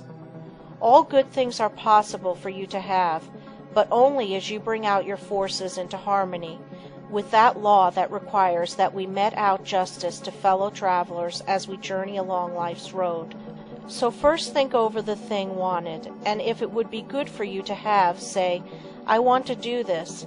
I am going to work to secure it. The way will be open for me. If you fully grasp the mental thought of success and hold it in the mind each day, you gradually make a pattern or mold which in time will materialize. But by all means keep free from doubt and fear, the destructive forces. Never allow these to become associated with your thoughts. At last you will create the desired conditions and receive help in many unlooked-for ways that will lift you out of the undesired environment. Life will then seem very different to you, for you will have found happiness through awakening within yourself the power to become the master of circumstances instead of their slave. To the beginner in this line of thought, some of the things stated in this book may sound strange, even absurd, but instead of condemning them, give them a trial. You will find they work out. The inventor has to work out his idea mentally before he produces it materially. The architect first sees the mental picture of the house he is to plan, and from this works out the one we see. Every object, every enterprise, must first be mentally created. I know a man that started in business with 13 cents and not $1's worth of credit. In 10 years he has built up a large and profitable business. He attributes his success to 2 things: belief that he would succeed and hard work. There were times when it did not look like he could weather the storm. He was being pressed by his creditors who considered him bankrupt. They would have taken 50 cents on the dollar for his notes and considered themselves lucky. But by keeping up a bold front, he got an extension of time when needed. When absolutely necessary for him to raise a certain sum at a certain time, he always did it.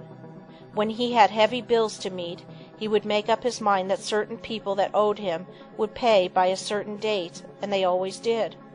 Sometimes he would not receive their check until the last mail of the day of the extension, and I have known him to send out a check with the prospect of receiving a check from one of his customers the following day. He would have no reason other than his belief in the power of affecting the mind of another by concentration of thought for expecting that check, but rarely has he been disappointed. Just put forth the necessary concentrated effort, and you will be wonderfully helped from sources unknown to you. Remember the mystical words of Jesus, the Master: "Whatsoever thing ye desire when ye pray, pray as if ye had already received, and ye shall have." End of Lesson 16. Lessons 17 and 18. Read by Andrea Fiore. Lesson 17. Ideals developed by concentration. Through our paltry stir and strife glows the wished ideal, and longing molds in clay what life carves in the marble reel. Lowell. We often hear people spoken of as idealists. The fact is we are all idealists to a certain extent, and upon the ideals we picture depends our ultimate success. You must have the mental image if you are to produce the material thing. Everything is first created in the mind. When you control your thoughts, you become a creator. You receive divine ideas and shape them to your individual needs. All things of this world are to you just what you think they are. Your happiness and success depend upon your ideals. You are responsible for every condition you go through, either consciously or unconsciously. The next step you take determines the succeeding step. Remember this, it is a valuable lesson. By concentrating on each step as you go along, you can save a lot of waste steps and will be able to choose a straight path instead of a roundabout road. Concentrate your ideals and they will become material actualities. Through concentration, we work out our ideals in physical life. Your future depends upon the ideals you are forming now. Your past ideals are determining your present. Therefore, if you want a bright future, you must begin to prepare for it today. If persons could only realize that they can only injure themselves, that when they are apparently injuring others they are really injuring themselves, what a different world this would be. We say a man is as changeable as the weather. What is meant is his ideals change. Every time you change your ideal, you think differently. You become like a rudderless boat on an ocean. Therefore, realize the importance of holding to your ideal until it becomes a reality. You get up in the morning determined that nothing will make you lose your temper. This is your ideal of a person of real strength and poise. Something takes place that upsets you completely, and you lose your temper. For the time being, you forget your ideal. If you had just thought a second of what a well-poised person implies, you would not have become angry. You lose your poise when you forget your ideal. Each time we allow our ideals to be shattered, we also weaken our willpower. Holding to your ideals develops willpower. Don't forget this. Why do so many men fail? Because they don't hold to their ideal until it becomes a mental habit. When they concentrate on it, to the exclusion of all other things, it becomes a reality. I am that which I think myself to be. Ideals are reflected to us from the unseen spirit. The laws of matter and spirit are not the same. One can be broken, but not the other. To the extent that ideals are kept, is your future assured. It was never intended that man should suffer. He has brought it upon himself by disobeying the laws of nature. He knows them, so cannot plead ignorance. Why does he break them? Because he does not pay attention to those ideals flashed to him from the infinite spirit. Life is but one continuous unfoldment, and you can be happy every step of the way, or miserable, as you please. It all depends upon how we entertain those silent whisperings that come from we know not where. We cannot hear them with mortal ear, but from the silence they come as if they were dreams, not to you or me alone, but to everyone. In this way the grandest thoughts come to us, to use or abuse. So search not in treasured volumes for noble thoughts, but within, and bright and glowing vision will come to be realized now and hereafter. You must give some hours to concentrated, consistent, persistent thought. You must study yourself and your weaknesses. No man gets over a fence by wishing himself on the other side. He must climb. No man gets out of the rut of dull, tiresome, monotonous life by merely wishing himself out of the rut. He must climb. If you are standing still or going backward, there is something wrong. You are the man to find out what is wrong. Don't think that you are neglected, or not understood, or not appreciated. Such thoughts are the thoughts of failure.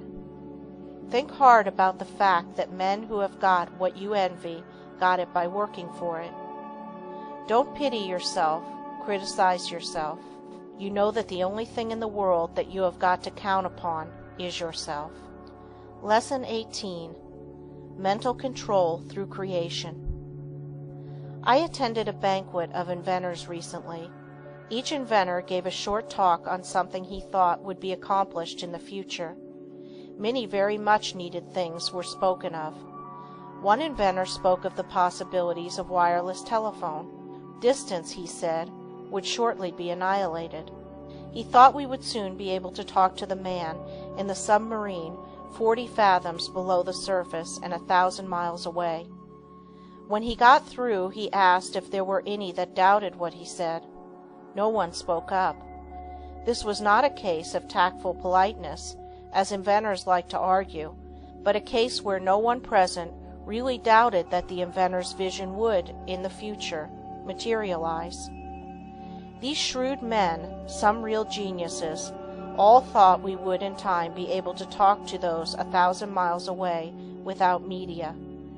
Now, if we can make an instrument so wonderful that we can send wireless messages 1,000 miles, is there any reason why we should not, through mental control, transmit messages from one person to another? The wireless message should not be as easy to send as the projected thought. The day will come when all business will employ highly developed persons to send out influences. These influences will be so dominating that employees will be partly controlled by them, and so you will profit more and more by your mental powers and depend on them to draw you to all forces of a helping nature. You will be constantly sending out suggestions to your employees and friends. They will receive these unconsciously, but in case yours is the stronger personality, they will carry them out the same as if you had spoken them. This is being done even today. A finely organized company secures the combined effort of all its men. They may be each doing a different kind of work, but all work to bring about the very best results. The whole atmosphere is impregnated with a high standard of workmanship. Everyone feels he must do his best. He could not be in such surroundings and be satisfied to do anything but his best work. A business will exceed only to the extent that the efforts of all are coordinated toward one result. At least one person is needed to direct all toward the desired end.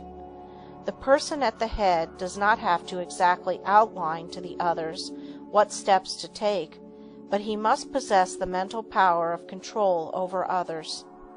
An up-to-date business letter is not written in a casual, commonplace way today. The writer tries to convey something he thinks the receiver will be interested to know. In this way he awakens a responsive spirit. Sometimes just the addition of a word or two will change a letter of the matter-of-fact style to one that compels a response. It is not always what is actually in a letter, but the spirit which it breathes that brings the results. That intangible something that defies analysis is the projected thought of the matter that brings back the harvest that it claims. But we should not always claim success for ourselves only. If you are anxious that some friend or relative should succeed, think of this person as becoming successful. Picture him in the position you would like to see him in. If he has a weakness, desire and command that it be strengthened. Think of his shortcomings, which belong to his negative nature, as being replaced by positive qualities. Take a certain part of the day to send him thoughts of upbuilding nature. You can in this way arouse his mental powers into activity, and once aroused, they will assert themselves and claim their own. We can accomplish a great deal more than many of us are ready to believe by sending to another our direct, positive, and controlling suggestions of leadership, but whether a man is a success or not is greatly determined by the way he acts on the suggestions he receives. We either advance or decline. We never stand still. Every time we accomplish something, it gives us ability to do greater things. The bigger the attempt undertaken, the greater the things accomplished in the future. As a business grows, the head of the business also has to grow. He must advance and be ever the guiding influence. By his power to control, he inspires confidence in those associated with him. Often employees are superior to their employers in some qualities, and, if they had studied, instead of neglected their development, they could have been employers of more commanding influence than those whom they serve. Through your mental power you can generate in another enthusiasm and the spirit of success, which somehow furnishes an impetus to do something worthwhile. In concentrated mental control, there is a latent power more potent than physical force. The person becomes aware that the attitude of the mind has a power of controlling, directing, and governing other forces. He has been placed in an attitude capable of acquiring that which he desires. All of us, no matter how strong we are affected by the mental forces of our environment. There is no one that can remain neutral to influences. The mind cannot be freed from the forces of a place. If the environment of your place of business is not helpful, it will be harmful. That is why a change of position will often do a person a great deal of good. No person was ever intended to live alone. If you are shut up with only your own thoughts, you suffer from mental starvation. The mind becomes narrow, the mental powers weaken. Living alone often causes some of the milder forms of insanity. If children do not play with those their own age, but associate with only older people, they will take on the actions of the older people. The same is true of older persons if they associate with people younger than they are. They will take on the spirit of youth. If you wish to retain your youth, you need the influences of youth. Like attracts like all over the world. The thought element plays a great part in our lives. Every business must not only command physical effort, but it must also command thought effort. There must be coordination of thought. All employers should aim to secure employees that think along similar lines. They will work in fuller sympathy with each other. They will better understand each other. This enables them to help each other, which would be utterly impossible if they were not in sympathy with each other. It is this that goes to make up a perfect organization, which directs and influences them toward the one end. Instead of each person being a separate unit, each one is like a spoke in a big wheel. Each member carries his own load, and he would not think of shirking. Anyone working in such an atmosphere could not help turning out his best work. All great leaders must be able to inspire this cooperative spirit. They first secure assistance through their mental control. Then they make their assistants realize the value of mental control.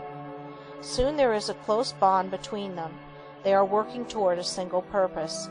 They profit by their combined effort. The result is that they accomplish much.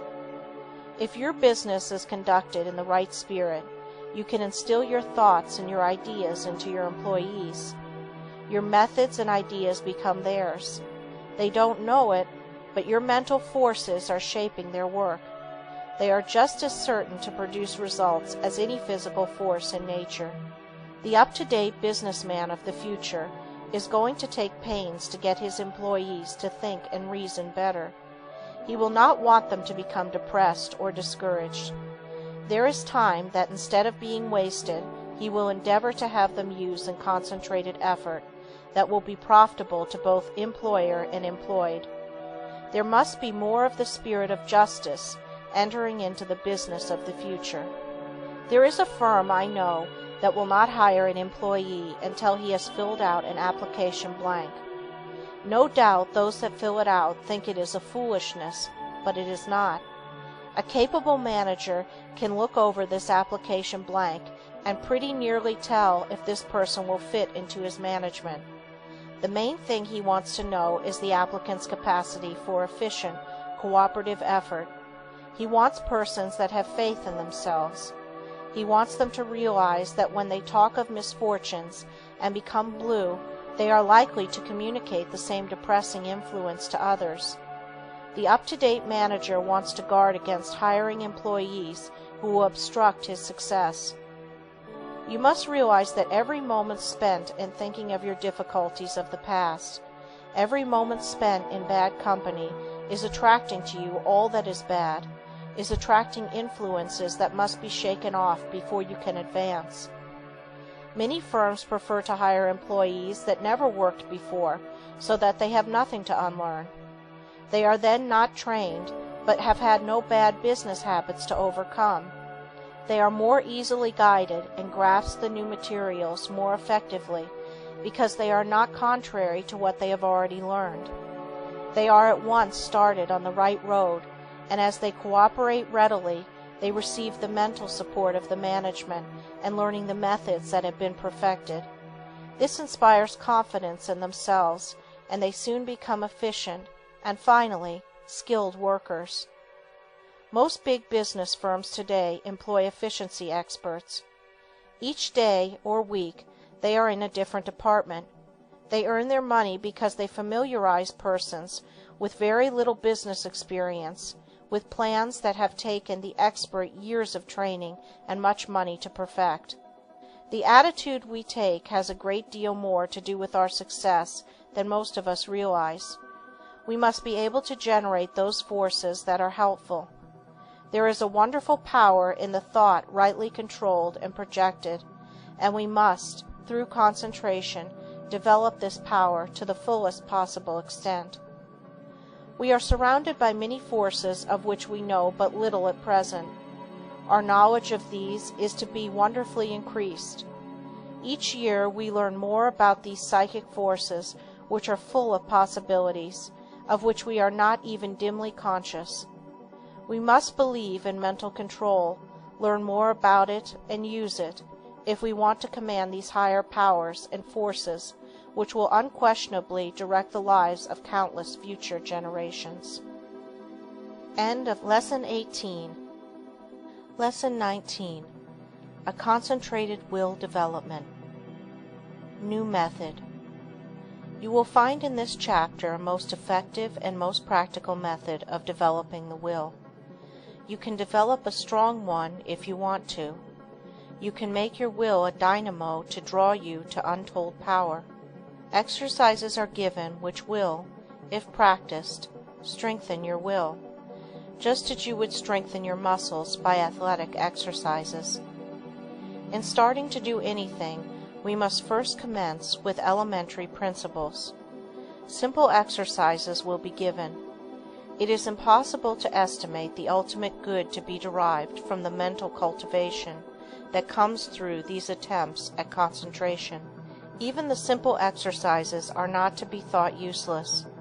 In no respect, writes Dr. Oppenheim, can a man show a finer quality of willpower than in his own private, intimate life. We are all subjected to certain temptations. The will decides whether we will be just or unjust, pure of thought, charitable in opinion, forbearing in overlooking others' shortcomings, whether we live up to our highest standard. Since these are all controlled by the will, we should find time for plenty of exercises for training of the will in our daily life. You, of course, realize that your will should be trained. You must also realize that to do this requires effort that you alone can command. No one can call it forth for you. To be successful in these exercises, you must practice them in a spirit of seriousness and earnestness. I can show you how to train your will, but your success depends upon your mastery and application of these methods. New methods of will training. Select a quiet room where you will not be interrupted. Have a watch to determine the time, and a notebook in which to enter observations. Start each exercise with date and time of day. Exercise 1. Time decided on. Select some time of the day when most convenient. Sit in a chair and look at the doorknob for 10 minutes. Then write down what you experienced. At first it will seem strange and unnatural. You will find it hard to hold one position for 10 minutes. But keep as still as you can. The time will seem long, for it will probably be the first time you ever sat and did nothing for 10 minutes. You will find your thoughts wandering from the doorknob, and you will wonder what there can be in this exercise. Repeat this exercise for 6 days. 10 p.m., second day. Notes. You should be able to sit quieter, and the time should pass more quickly. You will probably feel a little stronger because of gaining a better control of your will. It will brace you up as you have kept your resolution. 10 p.m., third day. Notes: it may be a little harder for you to concentrate on the doorknob, as perhaps you had a very busy day and your mind kept trying to revert to what you had been doing during the day. Keep on trying and you will finally succeed in banishing all foreign thoughts. Then you should feel a desire to gain still more control. There is a feeling of power that comes over you when you are able to carry out your will. This exercise will make you feel bigger, and it awakens a sense of nobility and manliness. You will say, I find that I can actually do what I want to, and can drive foreign thoughts out. The exercise, I can now see, is valuable. 10 p.m., fourth day. Notes: I found that I could look at the doorknob and concentrate my attention on it at once. Have overcome the tendency to move my legs. No other thoughts try to enter, as I have established the fact that I can do what I want to do and do not have to be directed. I feel that I am gaining in mental strength. I can now see the wonderful value of being the master of my own will force. I know now if I make a resolution, I will keep it. I have more self-confidence and can feel my self-control increasing. 10 p.m., fifth day. Notes: each day I seem to increase the intensity of my concentration. I feel that I can center my attention on anything I wish. 10 p.m., sixth day. Notes: I can instantly center my whole attention on the doorknob, feel that I have thoroughly mastered this exercise, and that I am ready for another. You have practiced this exercise enough, but before you start another, I want you to write a summary of just how successful you were in controlling the flitting impulses of the mind and will. You will find that this is an excellent practice. There is nothing more beneficial to the mind than to pay close attention to its wonderful, subtle activities. Exercise 2. Secure a package of playing cards. Select some time to do the exercise. Each day at the appointed time, take the pack in one hand and then start laying them down on top of each other, just as slowly as you can, with an even motion. Try to get them as even as possible. Each card laid down should completely cover the under one. Do this exercise for 6 days. First day. Notes: task will seem tedious and tiresome. Requires the closest concentration to make each card completely cover the preceding one. You will probably want to lay them down faster. It requires patience to lay them down so slowly, but benefit is lost if not so placed. You will find that at first your motions will be jerky and impetuous. It will require a little practice before you gain an easy control over your hands and arms. You probably have never tried to do anything in such a calm way. It will require the closest attention of your will, but you will find that you are acquiring a calmness that you never had before. You are gradually acquiring new powers.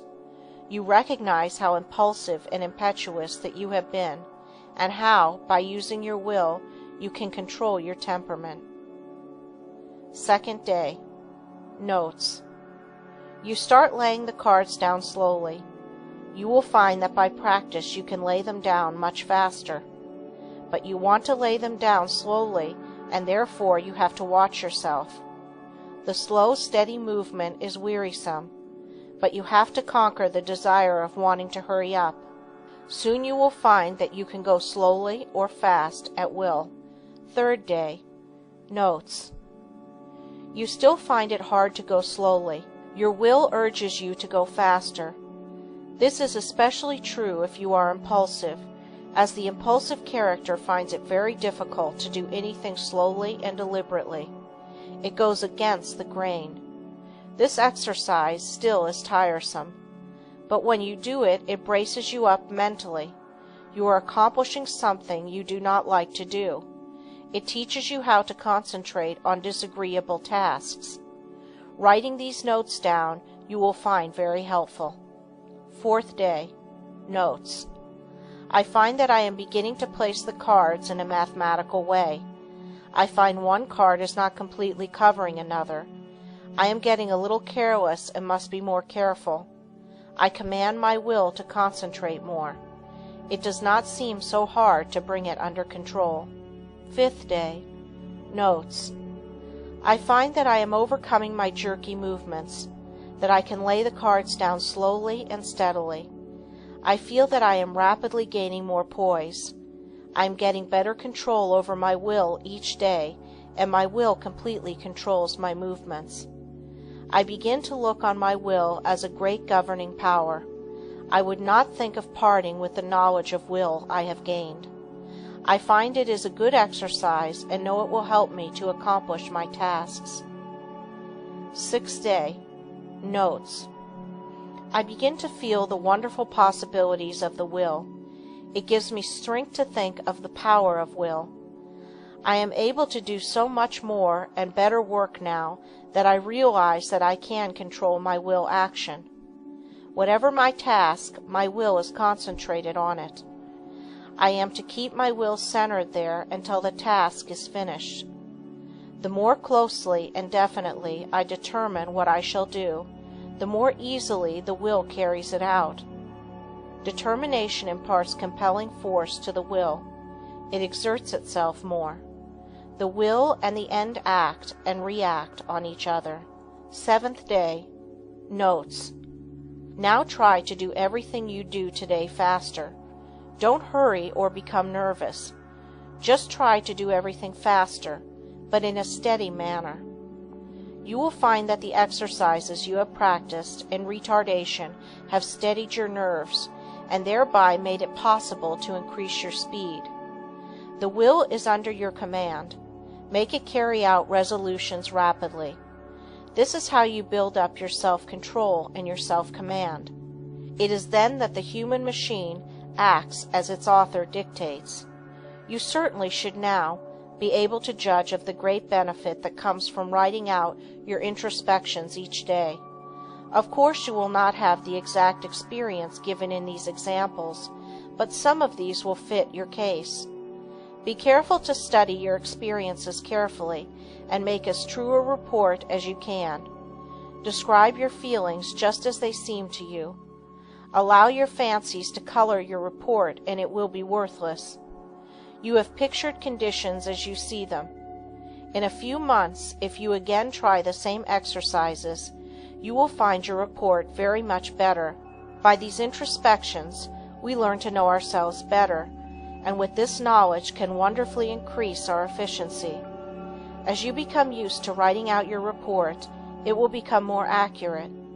You thus learn how to govern your impulses, activities, and weaknesses. Each person should try to plan exercises that will best fit his needs. If not convenient for you to practice exercises every day, take them 2 or 3 times a week, but carry out any plan you decide to try. If you cannot devote 10 minutes a day to the experiments, start with 5 minutes and gradually increase the time. The exercises given are only intended for examples. Will training without exercise. There are many people that do not want to take the time to practice exercises, so the following instructions for training the will are given to them. By willing and realizing, the will grows. Therefore, the more you will, the more it grows and builds up power. No matter whether your task is big or small, make it a rule to accomplish it in order to fortify your will. Form the habit of focusing your will in all its strength upon the subject to be achieved. You form in this way the habit of getting a thing done, of carrying out some plan. You acquire the feeling of being able to accomplish that which lies before you, no matter what it is. This gives you confidence and a sense of power that you get in no other way. You know when you can make a resolution that you will keep it. You do not tackle new tasks in a half-hearted way, but with a bold, brave spirit. We know that the will is able to carry us over big obstacles. Knowing this, despair never claims us for a victim. We have wills and are going to use them with more and more intensity. thus giving us the power to make our resolutions stronger, our actions freer, and our lives finer and better. The education of the will should not be left to chance. It is only definite tasks that will render it energetic, ready, persevering, and consistent. The only way it can be done is by self-study and self-discipline. The cost is effort, time, and patience, but the returns are valuable. There are no magical processes leading to will development, but the development of your will works wonders for you because it gives you self-mastery, personal power, and energy of character. Concentration of the will to win. The adaptability of persons to their business environment is more a matter of determination than anything else. In this age we hear a good deal of talk about a man's aptitudes. Some of his aptitudes, some of his powers, may be developed to a wonderful extent, but he is really an unknown quality until all his latent powers are developed to their highest possible extent. He may be a failure in one line and a big success in another. There are many successful men that did not succeed well at what they first undertook, but they profited by their efforts in different directions, and this fitted them for higher things. Whereas, had they refused to adjust themselves to their environment, the tide of progress would have swept them into oblivion. My one aim in all my works is to try and arouse in the individual the effort and determination to develop his full capacities, his highest possibilities. One thing I want you to realize at the start, that it is not so much ability as it is the will to do that counts.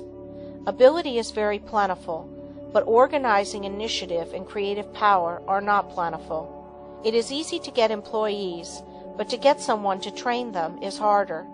Their abilities must be directed to the work they can do.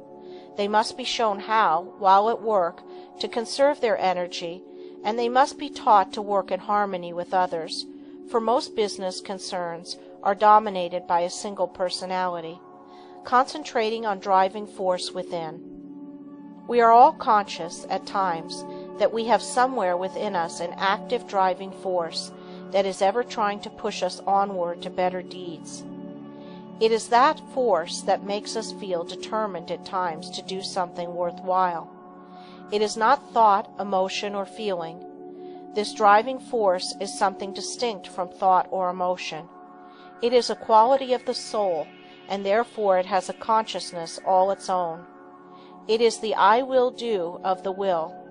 It is the force that makes the will concentrate.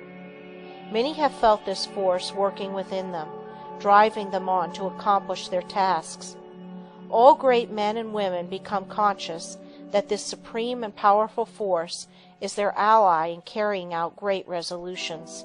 This driving force is within all, but until you reach a certain stage, you do not become aware of it. It is most useful to the worthy.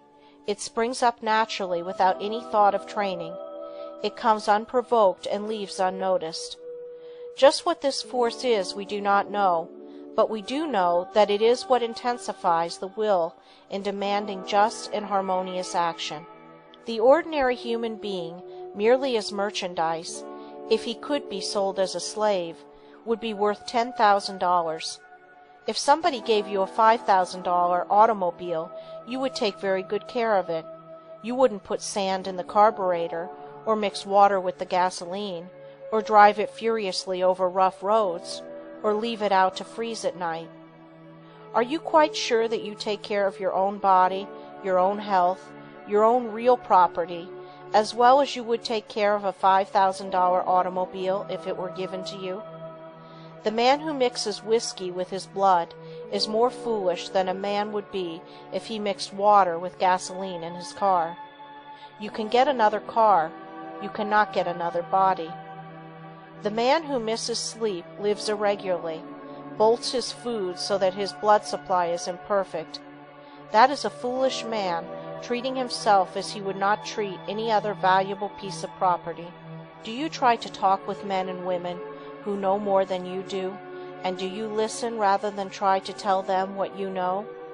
There are 100,000 men of 50 and men of 60 running along in the old rut, any one of whom could get out of it and be counted among the successful men if only the spark could be found to explode the energy within them now going to waste. Each man must study and solve his own problem. Lesson 20. Concentration Reviewed.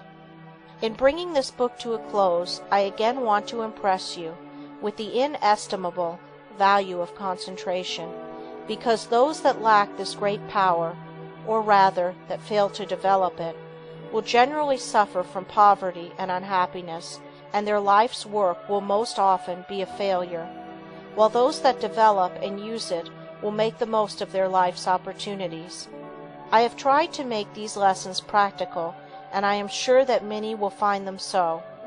Of course, the mere reading of them will not do you a great deal of good, but if the exercises are practiced and worked out and applied to your own individual case, you should be able to acquire the habit of concentration in such measure as to greatly improve your work and increase your happiness. But remember, the best instruction can only help you to the extent to which you put it into practice. I have found it an excellent idea to read a book through first, and then reread it, and when you come to an idea that appeals to you, stop and think about it.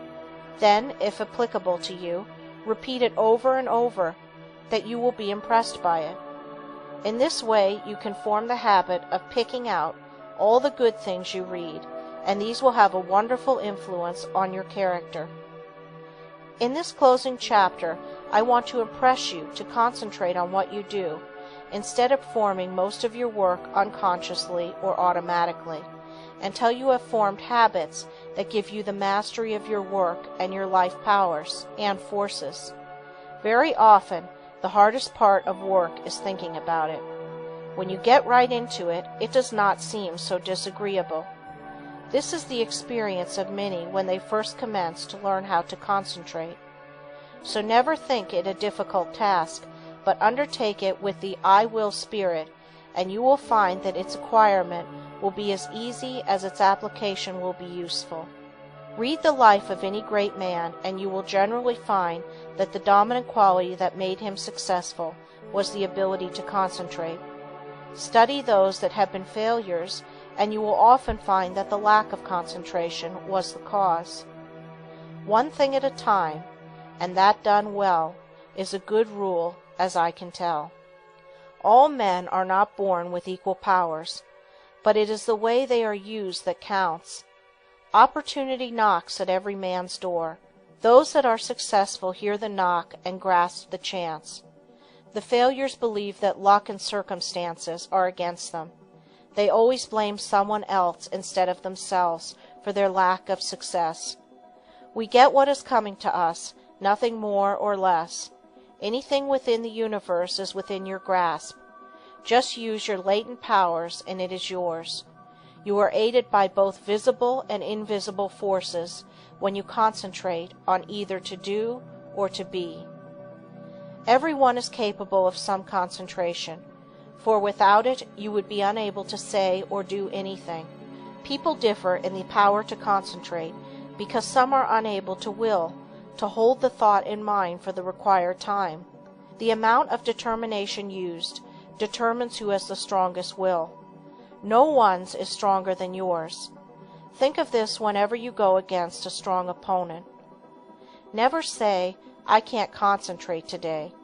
You can do it just the minute you say, I will. You can keep your thoughts from straying, just the same as you can control your arms. When once you realize this fact, you can train the will to concentrate on anything you wish. If it wanders, it is your fault. You are not utilizing your will. But don't blame it on your will and say it is weak. The will is just the same whether you act as if it were weak or as if it were strong. When you act as if your will is strong, you say, I can. When you act as if it were weak, you say, I can't. It requires the same amount of effort in each case.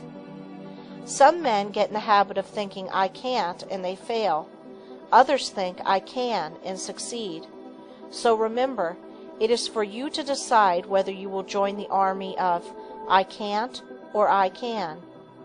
The big mistake with so many is that they don't realize that when they say I can't, they really say I won't try.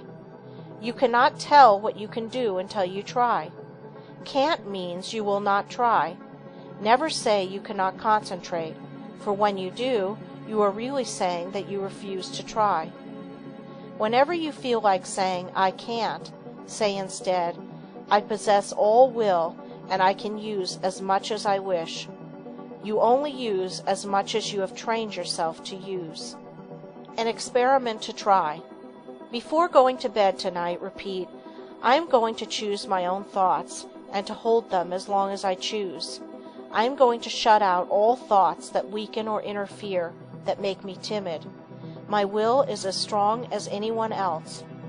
While going to work the next morning, repeat this over. Keep this up for a month and you will find you will have a better opinion of yourself. These are the factors that make you a success. Hold fast to them always. Concentration is nothing but willing to do a certain thing. All foreign thoughts can be kept out by willing that they stay out. You cannot realize your possibilities until you commence to direct your mind.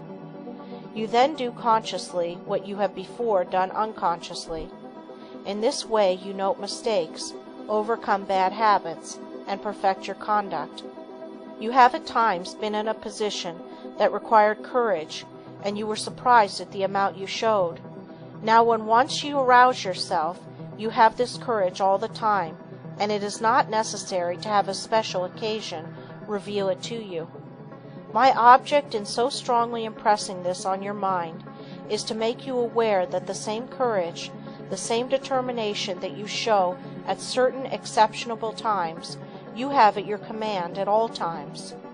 It is a part of your vast resources. Use it often and well, and working out the highest destiny of which you are capable. Final concentration instruction. You now realize that, in order to make your life worthy, useful, and happy, you must concentrate. A number of exercises and all the needed instruction has been given. It now remains for you to form the highest ideal that you can in the present and live up to that ideal, and try to raise it. Don't waste your time in foolish reading. Select something that is inspiring, that you may become in rapport with those that think thoughts that are worthwhile. Their enthusiasm will inspire and enlighten you. Read slowly and concentrate on what you are reading.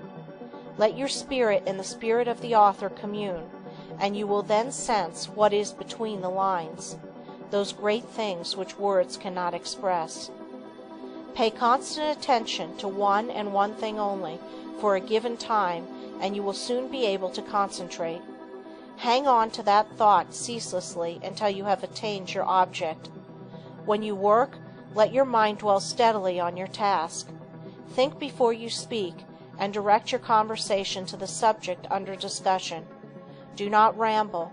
Talk slowly, steadily, and connectedly. Never form the hurry habit, but be deliberate in all you do. Assume static attributes without moving a finger or an eyelid, or any part of your body.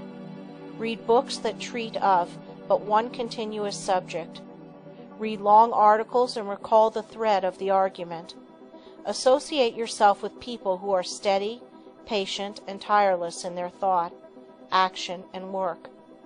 See how long you can sit still and think on one subject without interruption. Concentrating on the higher self. Father Time keeps going on and on. Every day he rolls around means one less day for you on this planet. Most of us only try to master the external conditions of this world. We think our success and happiness depends on us doing so. These are of course important, and I don't want you to think they are not, but I want you to realize that when death comes, only those inherent and acquired qualities and conditions within the mentality, your character, conduct, and soul growth, will go with you. If these are what they should be, you need not be afraid of not being successful and happy, for with these qualities you can mold external materials and conditions. Study yourself. Find your strong points and make them stronger, as well as your weak ones, and strengthen them. Study yourself carefully, and you will see yourself as you really are. The secret of accomplishment is concentration, or the art of turning all your power upon just one point at a time. If you have studied yourself carefully, you should have a good line on yourself, and you should be able to make the proper interior readjustments. Remember, first, last, and always, right thinking and right living necessarily results in happiness, and it is therefore within your power to obtain happiness. Anyone that is not happy does not claim their birthright. Keep in mind that someday you are going to leave this world, and think of what you will take with you. This will assist you to concentrate on the higher forces. Now start from this minute to act according to the advice of the higher self in everything you do. If you do, its ever harmonious forces will necessarily ensure to you a successful fulfillment of all your life purposes.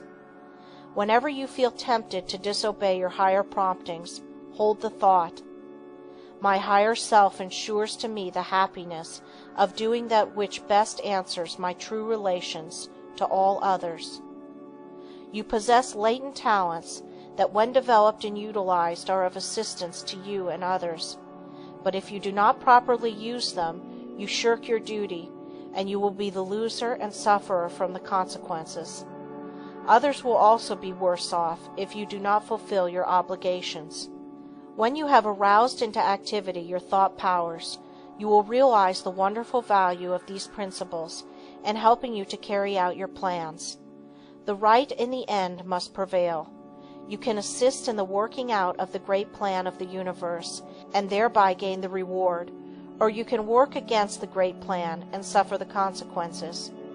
The all-consuming fires are gradually purifying all discordant elements. If you choose to work contrary to the law, you will burn in its crucible, so I want you to learn to concentrate intelligently on becoming in harmony with your higher self.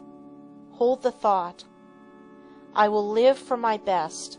I seek wisdom, self-knowledge, happiness, and power to help others.